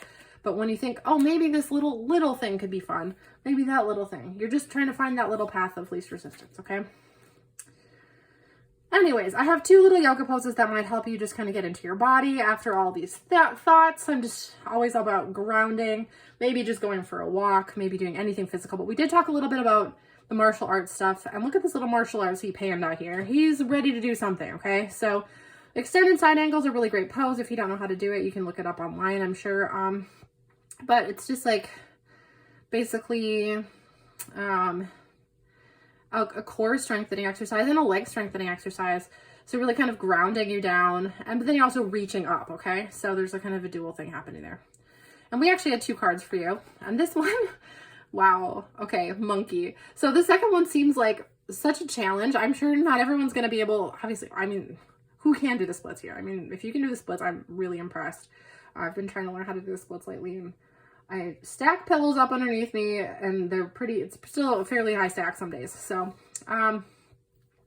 if you want to try doing this pose, go ahead and do it with a bunch of pillows underneath your butt, and then maybe eventually you can get rid of some of them. But I'm seeing this more as like a tool, just like doing anything that like pushes you out of your flexibility comfort zone, might be really helpful for you. Just putting yourself at the edge of your comfort. Like maybe it's just doing a forward fold and feeling your hamstrings like unwind. Okay. And just like putting yourself in that spot where you are needing to let go a little bit in your body. I think it would really be helpful, because I think you're getting stuck in your mind, and sometimes those stuck mindsets end up landing in your body. And then next thing you know, you having physical ailments, you're having like diseases, you're having all these different things, literally dis-ease in your body, right? It's just like, it comes from all these other things. It comes from your mind. It comes from your perception of your reality, and the choices that you make about that. So there's been a lot of talk throughout this of this. Also, if you're interested in learning more about Abraham Hicks, I think this is, you can just Google Abraham Hicks. It's a very mind-opening resource of just new ways to think about things. It might be helpful. So, okay, well, I've really enjoyed reading for you. Thank you so much for listening, for watching this whole video if you did, because this is a long video. My goodness. I don't know how this even happened.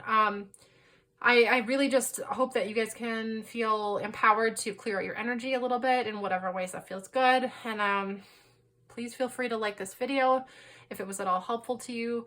Please leave me a comment if you have some encouraging words. This is my first real reading video that I've done, and somehow it's a really big one. And I just would love to hear some feedback. So anyway, thanks so much. Take care, stay healthy, and take care of yourself, okay? All right, bye. Hi, Pile 3. If you chose the blue rainbow chimey heart, this is your reading. We're gonna start out. Sorry, I just ate spicy food and now my throat is crazy. We are going to start out with our animal cards. Ooh, you have 3. I forgot. Okay, we pulled 3 for you. So first, we're gonna start out with outer personality traits for you. That being the bat. And then the inner personality traits are the phoenix and the fire ant. And then the connecting alchemizing feature that we can use to connect to those is intuition. I just want you to take a little look at this card. It's so pretty.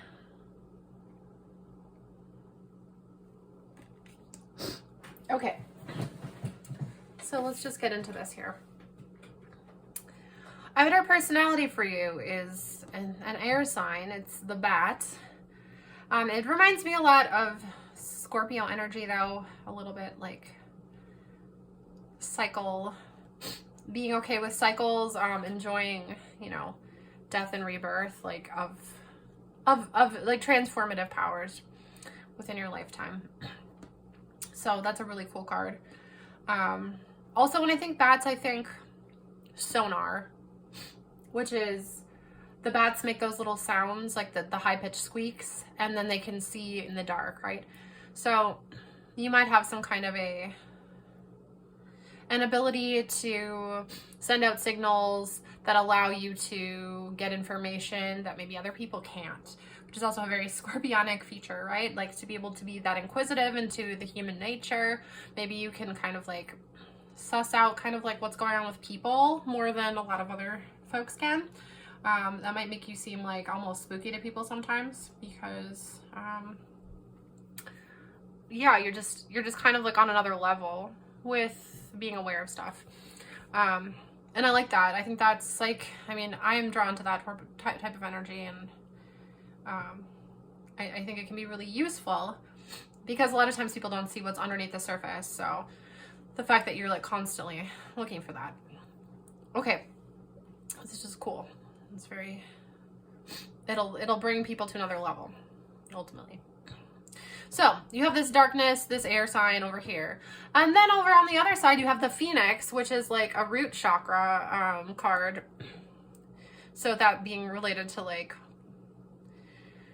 community, culture, where you're from, grounding, all that stuff. But the Phoenix specifically is about transformation as well. So it's so interesting that you got both of these cards. So like your outer world and your inner world are kind of they're similar, or they mirror, or they support one another. Okay. Which is an amazing place to be. It just makes you kind of doubly powerful with the transformation power. Another thing I see with your inner life, and I think the Phoenix, like, it kind of burns through old cycles. It burns through old ideas.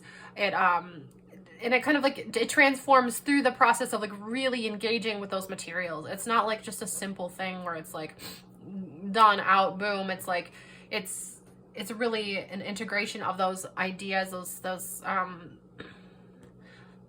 you know, possibly those cultural influences even into your own self. Like maybe you're having like an identity shift or something that might be troubling to other people, but you are taking on so much of the you know, the cultural heaviness and transforming it into something lighter and more fun and more interesting through that work.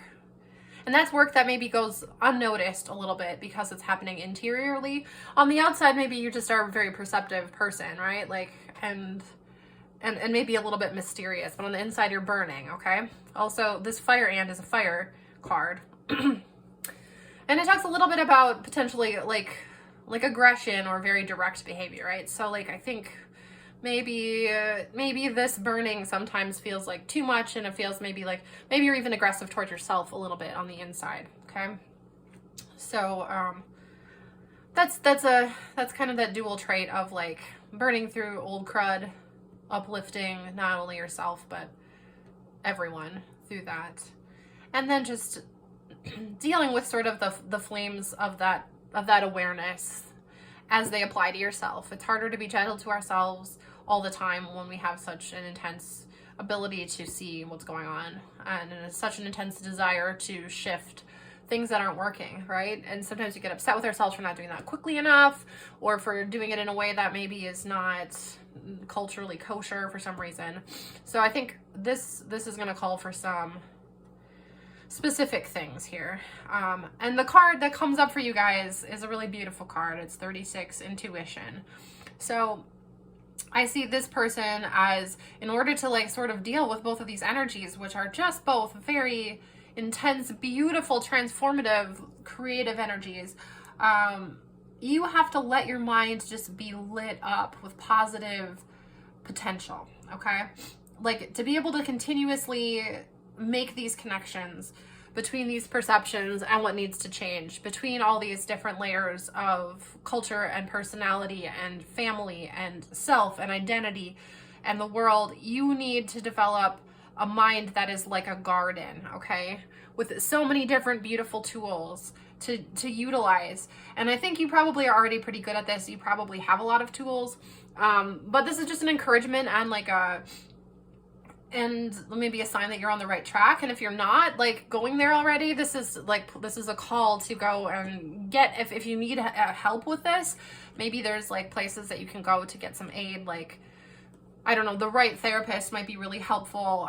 It seems like you're uncovering so much stuff. It might be just nice to have somebody you can just unconditionally dump on, or not even dump. Like, I mean, I think you're the kind of person who's probably not gonna trauma dump on people just randomly. You're probably gonna do that pretty consciously with people that you trust. But I think you need to be able to do that. And maybe if the people that you trust have other things going on, just be aware that you might need to go search out those services somewhere, okay? Don't be afraid to do that or to ask for help. And your intuition will guide you. So listen to those little whispers, okay? This deck is literally called Whispers of Nature. And I think that your intuition might be talking to you rather quietly sometimes. And sometimes if you can get through the burning sensation of these intense feelings, sometimes like going through anxiety, going through shifts, it requires being uncomfortable for a moment, right? And the discomfort comes when you butt up against that new thought form, that new way of being. You're gonna have a moment where you're not sure what's gonna happen on the other side, right? And it's that unknowing that really like causes the discomfort, I think, more than anything. Like, am I going to be okay? Am I going to be loved? Am I going to be accepted? What's going to happen? Maybe, and like maybe dealing with the like what feel like truly negative consequences for just doing what you feel like you need to do. You know, those things can still produce results that are amazing, life-changing, transformative for people that in ways that you don't even know. So just know that your work that you're doing, that feels authentic, that feels right, that feels like it has to happen, is a good work, okay? And that you are being supported by beings beyond what you can imagine, okay? The beings on this planet, if they don't acknowledge that, I apologize for all of us who are not paying attention, okay? But undoubtedly there are beings, non-physical beings as well, who are watching out for you, okay? So just know that. And just look at this card and just see all these like gorgeous animals down here. I think maybe animals are helpful in nature. I mean,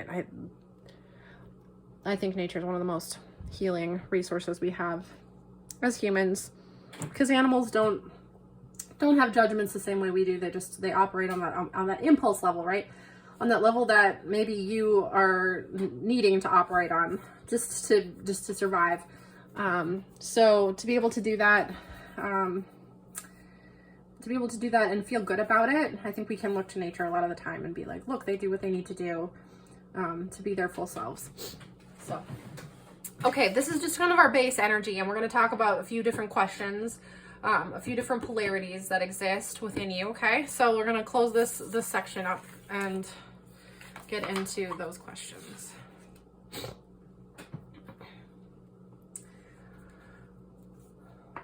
All right, our first question is going to be looking at the male and female aspects within you, okay? Now, everybody has masculine and feminine aspects. Doesn't matter if you present masculine, feminine, gender neutral, whatever. I mean, non-binary, excuse me. I don't know. There's so many different words and ways that we can express who we are. And I think you may or may not be a person who has really looked into all that stuff. It seems like you're the person that if you were having a problem with it, you would definitely want to address it. So, but as far as there still is a polarity in this world, as far as there still is that masculine, that harder energy, that more direct energy, and then the feminine, the more receptive, the more creative, we can still utilize those energies. This card wanted to come for masculine. Okay. And for feminine side, we have the Ace of Wands. Very good. All right. And then we're going to connect those two energies with an alchemizing energy, because truthfully well, two of them wanted to come. So I guess we'll tackle both of these.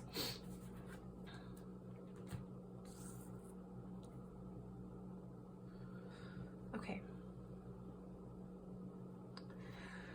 All right. So what I'm seeing for masculine energy on this side is, and it's a really sweet, nostalgic card a lot of the time, but it also talks about maybe this is something that you identified more with as a child, or that you were seen as a child.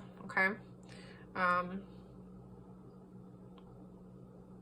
Or perhaps the masculine side of you is still the more innocent, less developed aspect of your personality, okay?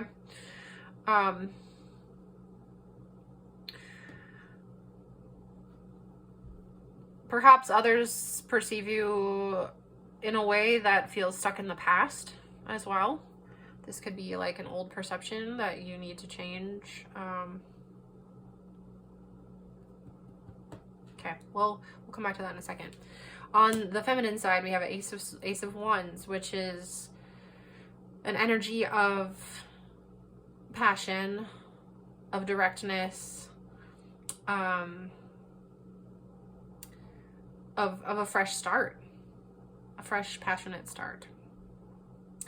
So it would seem that your feminine energy has a bit more of the active energy here right now, and this masculine energy is more an energy of the past. So I really wonder if some of you at least are going under some kind of identity shift in a big way. I also see there's a lot of swords going on here in the way that this is changing. So I really honestly I'm tempted to say maybe you're going through an identity change, possibly surgically as well, or some type of surgery to make you feel more like the person you feel on the inside. I can really see that happening. The Ten of Swords talks a lot about sort of that final phase, where it's like the end of the cycle, right? Like you've come as far as you can down that mental road. And it's time that you kind of end the cycle. You die and then you're ready to be reborn in a sense, okay? Some aspect of you, not that you physically die and leave the world, but there's an end of something. Also, like I said, there's all these knives going on here, and literally, I mean, no matter what deck I've seen there's usually knives that are being stuck into some creature here. Here they're stuck into like some cupcake looking animals. But yeah, I really wonder. So I think what I'm seeing is like the way to balance these two energies, because they still exist. Like no matter how you're presenting, no matter what's going on with you, no matter what types of battles or discomforts you're having between this part of you that feels like capable of acting in the world and being structured and all that stuff versus like this more receptive side, like you still have mind shifts to happen here, okay?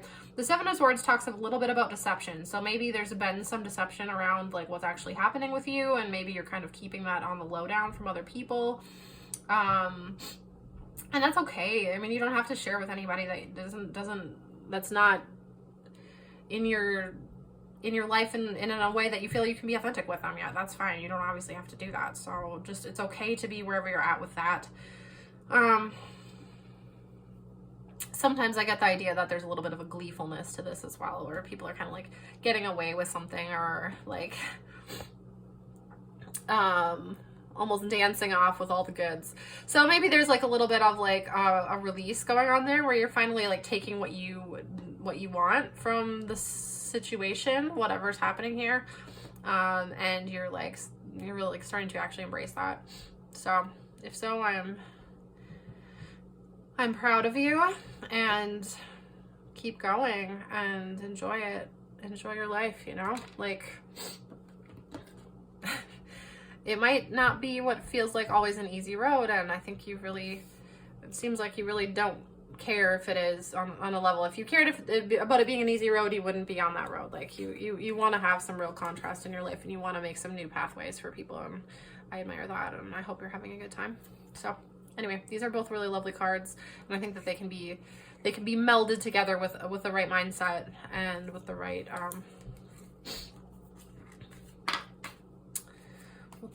approach. So your intuition will guide you to what that is if you listen.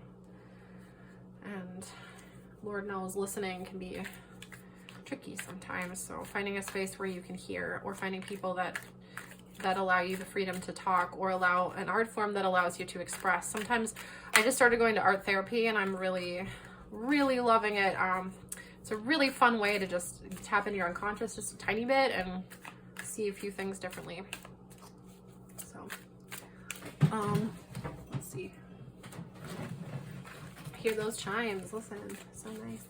Okay, so this next little bit that we're talking about is our inner selves, our young self and our old self. So I think I've been kind of treating the young self like our inner child and the older self more like an inner wise self or a parent.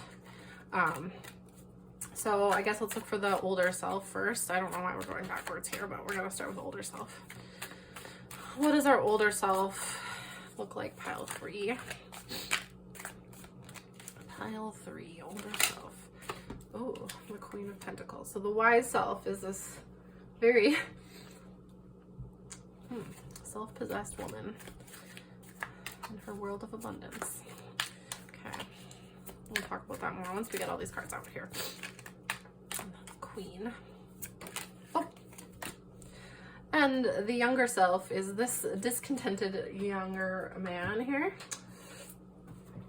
Interesting, interesting. Okay, let's go ahead and let's check out what's happening in here. And the 5 of Wands is the connector. Okay, so we have our younger self being a bit bored, stagnant, discontented with a lot in life. Okay, inner child is not feeling super listened to or super oh dear, super. I'm gonna put this on something. Ah, my poor table, suffering a little. Okay, sorry. Don't hurt yourself, okay? If you need protection, use it. All right, let's see. So yeah, I'm seeing that you're not quite sure what's being offered to you, or if you're gonna like what's being offered to you, and it might take some figuring out for your little child self still to understand what it really needs. Okay, so don't be afraid to listen. Don't be afraid to go back to the child self, and also maybe in a meditation, and just like check in and see like, hey, what do you need? Like, what if as a child you were given what you needed? You know, what does that look like? And I'm guessing being the kind of, like, with the kind of cards you already have, you've probably already done some of that. But it's an ongoing journey, and I think just being reminded that that's a tool can be helpful. So just be confirmed that that's a good thing. Okay. Your inner child knows what it needs. You knew what you needed as a child, and it seems like maybe you didn't always get it. Okay. Queen of Pentacles now. Let's talk about her. Over here, she's got what she needs. She's built a life that works for her. She's in the middle of her paradise, you know. She's living her best dreams. Got her chair and stuff, okay? Like her fancy fruitful chair she can chill in. So I think, you know, maybe literally you're a queen of some sort. So I don't know. There's not a whole lot to say about that except for listen to that wise self in you that can show you the way to that kind of contentment. Okay. And it looks like the way to get there might be a bit of a battle. There might be a bit of shifting of energies. There might be some passionate engagement with different folks here. I'm seeing some of that. Okay. So I guess don't be afraid of that. You've probably already been undergoing this. I'm guessing. So that's the way to get to where you're going. So just know that you're doing the right stuff. Okay. We got your back. The universe has your back. Okay. It's going to be good. It is good. I hope you're enjoying it. Enjoy the little things. Okay. The journey is the joy. The joy is in the journey. It's hard to feel it sometimes, but you can find it if you look. Okay. All right, let's talk about ways that you relate extrovertedly and introvertedly, okay? Everyone's got both of those things going on. Some people are super, super extroverted, but everyone still has an introverted side, and vice versa, okay? Like in the right situation. Okay, that's your extroversion. Just straight judgment, huh? Okay, well, let's see. How about introverted side?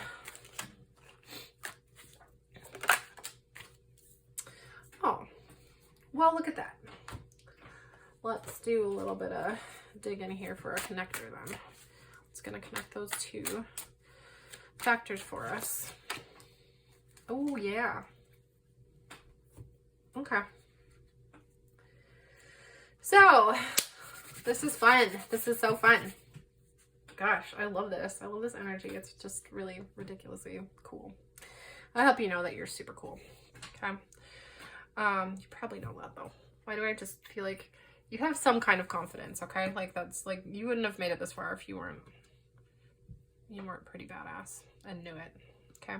But I mean if you don't know it, everyone even people who are total badasses still just feel like not that way some days. So I hope we're bolstering that for ya here. Your extroverted side, judgment. It seems like maybe your relationship with the world has been a lot of judgment. And that can be positive, negative. But people have opinions about you and you have opinions about them, it seems like. Okay. Also, it's the number 20, which reminds me of like, it's like a refresh. It's 10-10, right? 10 plus 10. So it can be like it can be a reset if you let it. You can reset that judgment, you know, button every time. I know it might start to seem like the judgment itself is your identity, and it's not. Okay. I think this is an encouragement to continuously refresh. To continuously refresh the mindset and not let that become who you think you actually are. Okay, is that relationship of judgment with the world. Okay, I think that can just be really heavy at some points. So I hope you can loosen this up a little bit, because what I'm seeing over here is the introverted side is just this joyful communion party, like with close friends, dancing in the woods kind of vibe. Okay. So like, I think that is just the most lovely counter energy to this. And so on the inside, you have all the happiness and all of the connection ability here, even like it's there. It's just, you're kind of keeping it maybe even more introverted right now is what I'm seeing. Because maybe you just don't have that safe space right now to be external with it. I don't know. But our connecting energy is the Hierophant, which is a card about structures around like things, especially spiritual things, right? So maybe a church, maybe a temple, maybe a mosque, maybe a my list of religious literal buildings is going out of my head, but you know, any type of structured religion that is culture like that, or it could even just be like a firm sense of values with regards to like non-physical things, as well as it's like more non-physical and more ethical values, I would say. So I would say that this card is connecting because it's saying you can come up with your own set of values. And this actually came up for another pile 2, I think, as well. So it's interesting. And they were coming from, I think, a very different place. But it's so important that we take a look at the value systems that we've been given and that we stop using those systems to punish ourselves. Because I think we invite that, even if we don't mean to, we can sometimes invite that into our experience. And sometimes it's just going to happen because of life, and people can't change fast enough to be comfortable all the time. Okay. That doesn't mean they won't change. That doesn't mean that they won't soften over time. That doesn't mean that they, whatever, but you don't have to be a slave to that. You get to still live in your own world. And this world is a goofy little rainbow, unicorn, beautiful madness world. Okay. So, I mean, yeah, I think over the rainbow, I think Wizard of Oz. There's even the little, hot air balloon bringing Dorothy home, that was gonna take Dorothy home, but guess what? She already had the ruby slippers the whole time and she could go home. So I think that's like saying that you have the ability to create that home that you want, that safe space that you want. And it might be done just, in your very own way. You don't actually have to like accept anybody else's version of that anymore. Okay, you don't have to accept the judgment. You can let this inner side connect with this outer side. I feel like there's no words that can possibly explain what needs to happen here, so I just hope that you feel heard or seen in this moment and know that it's a really beautiful thing that you're doing. And yeah, there's emotions there. There's maybe tears. There's a lot of stuff happening, and I just appreciate you. So, okay, we're gonna tuck this away for a second. Okay, so I'm sorry. I had a little bit of a pause there because I realized I was about to be late for something. So I took a little break and auditioned for something and had a spa night with my girlfriend. So now my nails are sort of crankily painted here, but okay. Getting back to it. We were on some fun pathways here. So we just finished talking about, oh man, so much good stuff. Okay. So, the next portion, we are gonna go over ways, big ways and tiny ways that you like to express.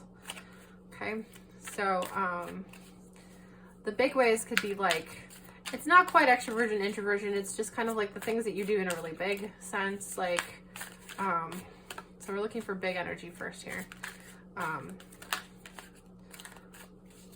So maybe things that like are really important to you, or oh gosh, that's too many. Okay, big way.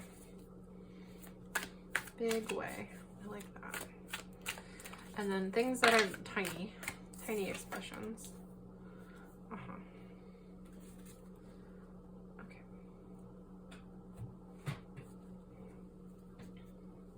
And the connector.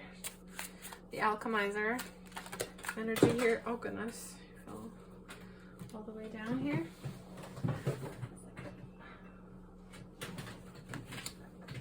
Okay. All right, so this is fun. Your big energy is the energy of feminine, the sort of like feminine magician, right? The intuitor, the one who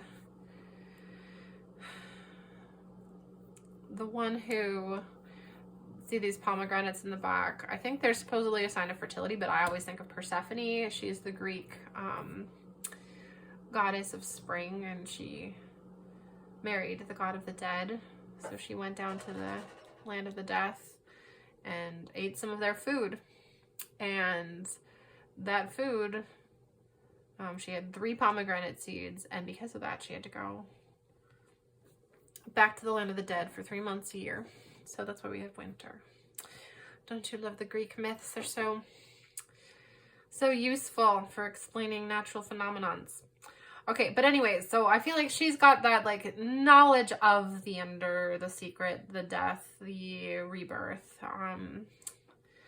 and that's a big energy. In fact, that seemingly lines really well with your main energies of the bat and the phoenix and all of that. So this makes a lot of sense that that's your big energy.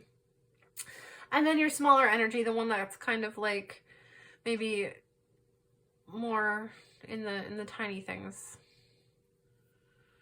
is the 9 of Wands.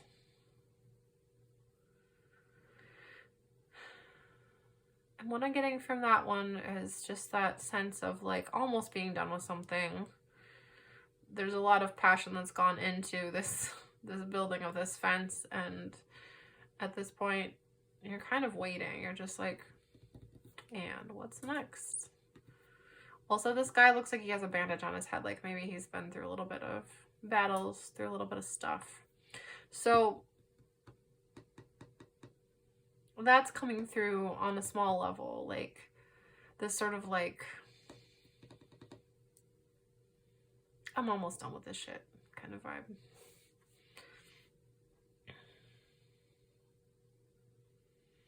Big level, you're already intuiting, you're doing okay. Small level, Maybe the little things are getting to you at this point as well. But they're saying a way to kind of get back to that, to kind of work through that energy, to kind of alchemize, is the Six of Cups. And the Six of Cups is all about getting back to, we had the Six of Cups earlier, didn't we? Yep. So here it felt maybe more historical, and on this one it also feels like maybe we're going back to your child energy a little bit, right? Like maybe that's about taking another look at your inner child and saying like, okay, like intuitions that you knew about even back then, maybe you can go back and even heal while you're like waiting for all these passions to kind of fully like mature. Like, can you go back and can you heal all the way back to little you? It kind of makes sense what was going on back then that maybe nobody else could make sense of. Can you be that loving parent that can go back and help? Because that little you is still in you. Okay? And I think that's a good place to maybe to meet for a lot of the aspects of things you're working on right now, is to kind of go back to that space and be like loving that version of yourself, because that version of yourself felt maybe the most all of the things without being able to communicate the way that you needed to communicate, the way that you can communicate now, right? It had all these experiences and all these feelings and probably didn't have the language. So at least that's how I experienced childhood. Maybe some of you guys were very verbal and very good at expressing all that stuff, and if so, I am very happy for you. Truly happy. But yeah, I feel like there's some joy even to be found there. Maybe some unearthed joys that maybe you've even forgotten that you did have some positive experiences. So don't kick those out just because stuff was also rough. Maybe it's coming up. Okay. I don't know. I feel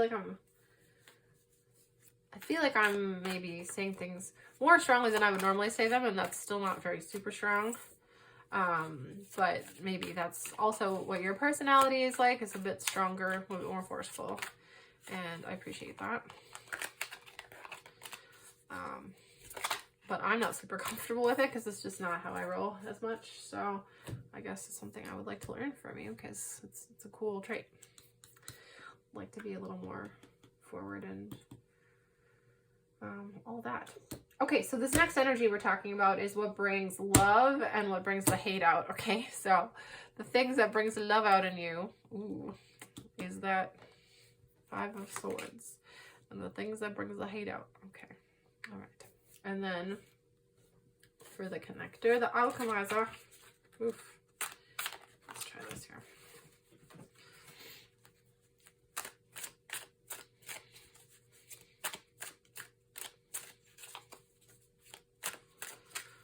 La la la la la. Balancing love and hate. I mean, they're kind of the same thing, right? The Empress. Wow. Okay. So, love. You love to be right. You love to win a fight. You love to have your point proven. I think that's what I'm seeing there. Sometimes other people are like not so happy about that. That's interesting. I think this can be an okay energy to roll with. I think it's funny that these are both swords, and the King of Swords might be the best at doing this, but you hate the King of Swords. So I'm wondering if maybe there's someone in your life who always wins these arguments, and so you're very happy anytime you win any of them, or and maybe always is too much, but like who tends to be dominant like that. Or maybe you somehow like have a love-hate relationship with this part of yourself that likes to use logic to slice through issues, right? And doesn't necessarily have that intuitive piece as much. It's not like going into that high priestess energy that you also can bear so well. So interesting that this is what comes up for you for love and hate, because maybe you love and hate your mind and the mental battles that you have to play, and that you do enjoy winning. But maybe it's also just, maybe you don't even enjoy that you have to be, feel like you have to be right, and you have to be that logical, solid, 100% able to explain yourself all the time person. Okay. Well, let's just see what this alchemizing energy is all about. So the Empress, once again, Empress also has these pomegranates in the background. I just can't help thinking Anne is wearing the pomegranates. So I always think of Persephone and just like that balance of, you know, death to life. And there is that balance of like, for however much you're gonna be learning and developing and growing, you also have to let parts of yourself die off and be comfortable with that. And in order to find this bounty that you can have this entire bounty. Look at that. It's like the Empress is the most fertile, lush, well-off, like everything physically that they could want, the master of their environment, of the master of the feminine, really. Okay, so embodying that fully, maybe then this whole mental game can dissipate a bit. Okay, because there's beauty to be found here, and it doesn't have to be drama beauty. It doesn't have to be that aspect of the female that sometimes I get frustrated with, I guess, is that side that likes to have an opinion about every single thing. And I'm not saying that that's wrong or bad, but I think sometimes you can take that so far that you are just a constant judge, you know? And I think sometimes that judge not lest you be judged kind of thing might come into play a little bit, where when you're drawing that judging energy into your life, then it kind of comes back and hits you also. So I think the Empress doesn't do a lot of judging. I think she's very receptive, and I think she's very chill because she knows she's got it all and she's just vibing. So if I'm calling you out here and it hurts, I don't know what to tell you. Just I feel like you got everything that you need, or it's like within your reach. It's very close, and maybe your mind is kind of keeping you from it.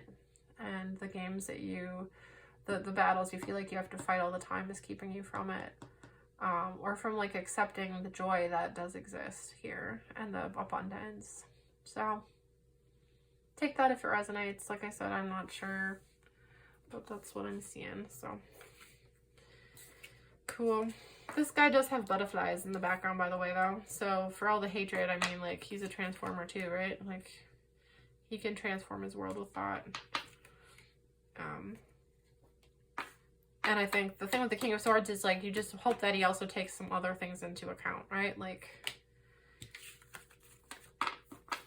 the intuitive side, which is still your number one, okay? Intuition. Gosh, your cards are so cool. I just, like, want to have them as a poster on my wall. Okay, so lastly, I feel like this is going to be fun. How are you cute and ugly? Cute and ugly. Where's the ugly? And as I've said in the previous piles today, I feel like the ugly can also be cute. There's ugly cute, right? But it might be something you find ugly about yourself. It might be something that you need to take a look at. I don't know. Ace of Cups. Interesting. Okay. One last Kawai card. I don't know how y'all like these. They don't take themselves very seriously, and I love that about them. Holy crap, Batman. So, we've got 2 pages of wands here. All right. So, you're cute when you're just being your passionate, maybe slightly dramatic will self. When you're just growing your own tree here of joy and exactly what you want to be, and you're just following your fire and intuition, okay? That's what's happening here. You're on that path. You're starting on that path, okay? And the ugly, the thing maybe I think you see as ugly, this is what I'm getting from this, is that this is maybe you're not loving all the emotions. You're not loving all this stuff here. This is like a little much for you, okay? You do have this like literal font of love pouring forth into your heart, and you're not seeing the beauty in it. It feels ugly for some reason. I'm so sorry. It should not feel ugly. I mean, should is a word I don't like to use very much.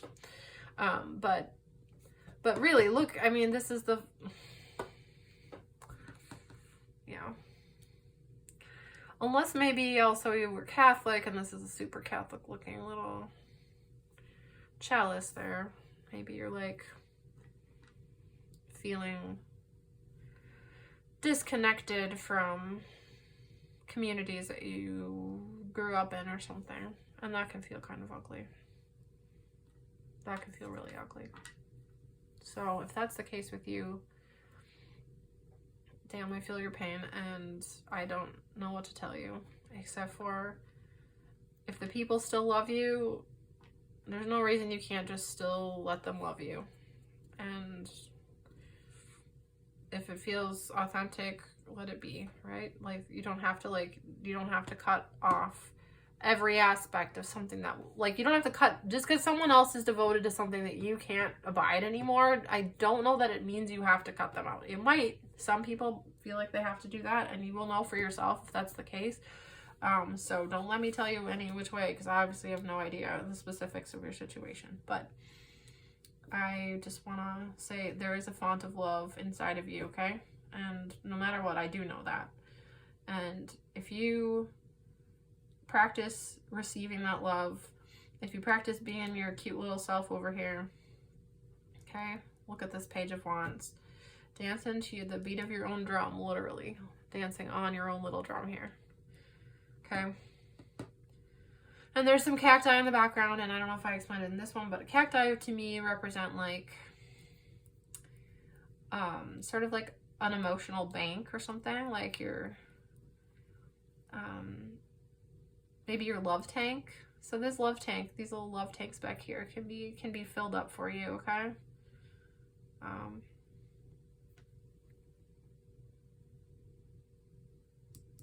While you dance to the beat of your own drum. Just keep being cute. Keep letting the love in though too, okay? That love isn't ugly, I promise. It's quite okay. Love is love. And it's not gonna be bad. Okay, we have a few little inspiration cards. Let's check them out. The first one is, I will never cease being or desiring, which is just like, sometimes I just really need to hear this. It's our card number 7. It says, you will never cease to be. New desires will be constantly born within you. Source will never stop answering your desires, and your expansion is therefore eternal. And so you may begin to relax if in this moment there is something you desire that has not yet come to fruition. Well, this one always hits home for me because, yeah, there's always things I want that haven't come to fruition. But the point they're making is that literally, like, your growth as a person is like never ending. And so even if you think like, I'm gonna be happy once this one thing is done or completed, like, that's not 100% true, because yeah, you can be happy and you can enjoy that moment, and you I mean, very well, like, go celebrate, you know, like the beautiful things that happen to you, and enjoy those moments as fully as possible. But you're still gonna want more stuff after that. You're still gonna keep evolving and like being like, okay, I know that I like that now, but I also want this other thing now. Like,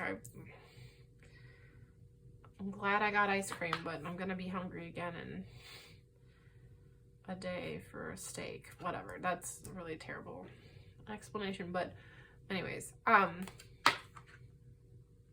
you vegans out there, vegan versions of all that.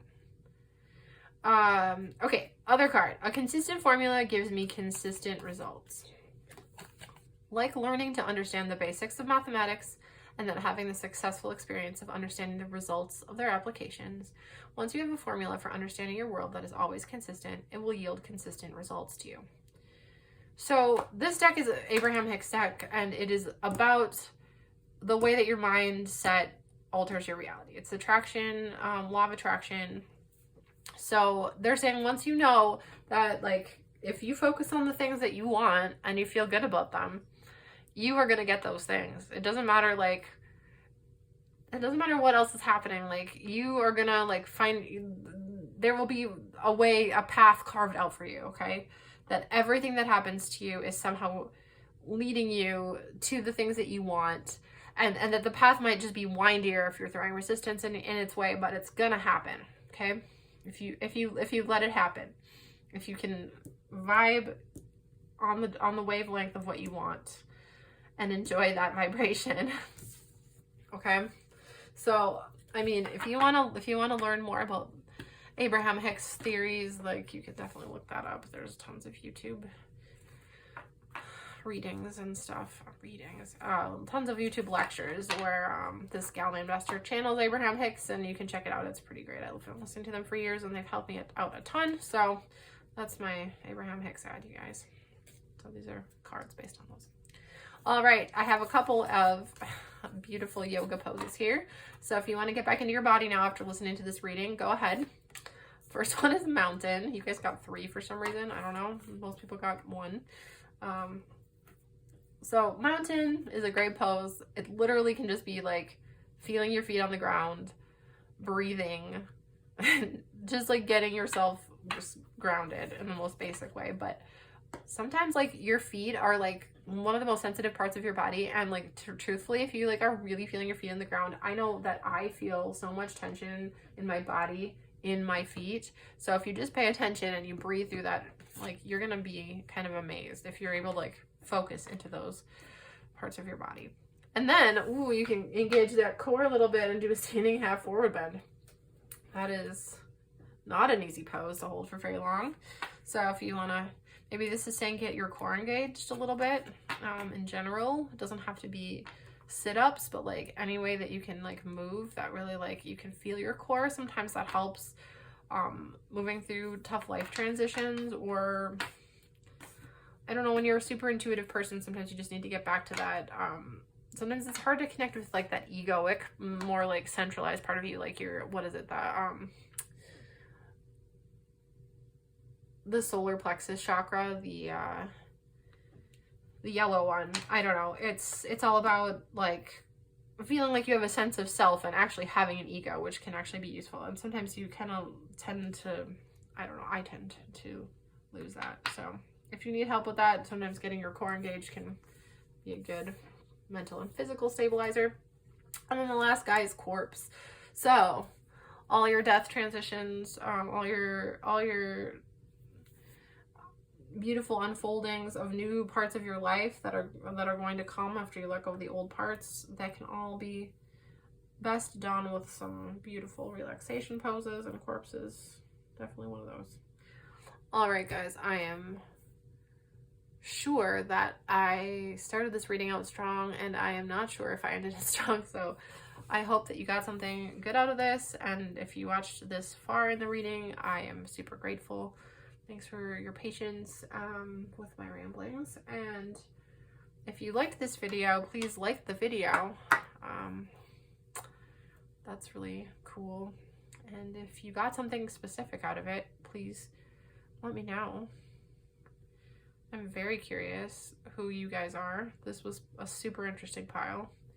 I would like to be friends with you, I can tell. So anyway, I hope you're having a great day or night whenever you're watching this, and please just be your best self. Have fun. We'll see you soon. Bye.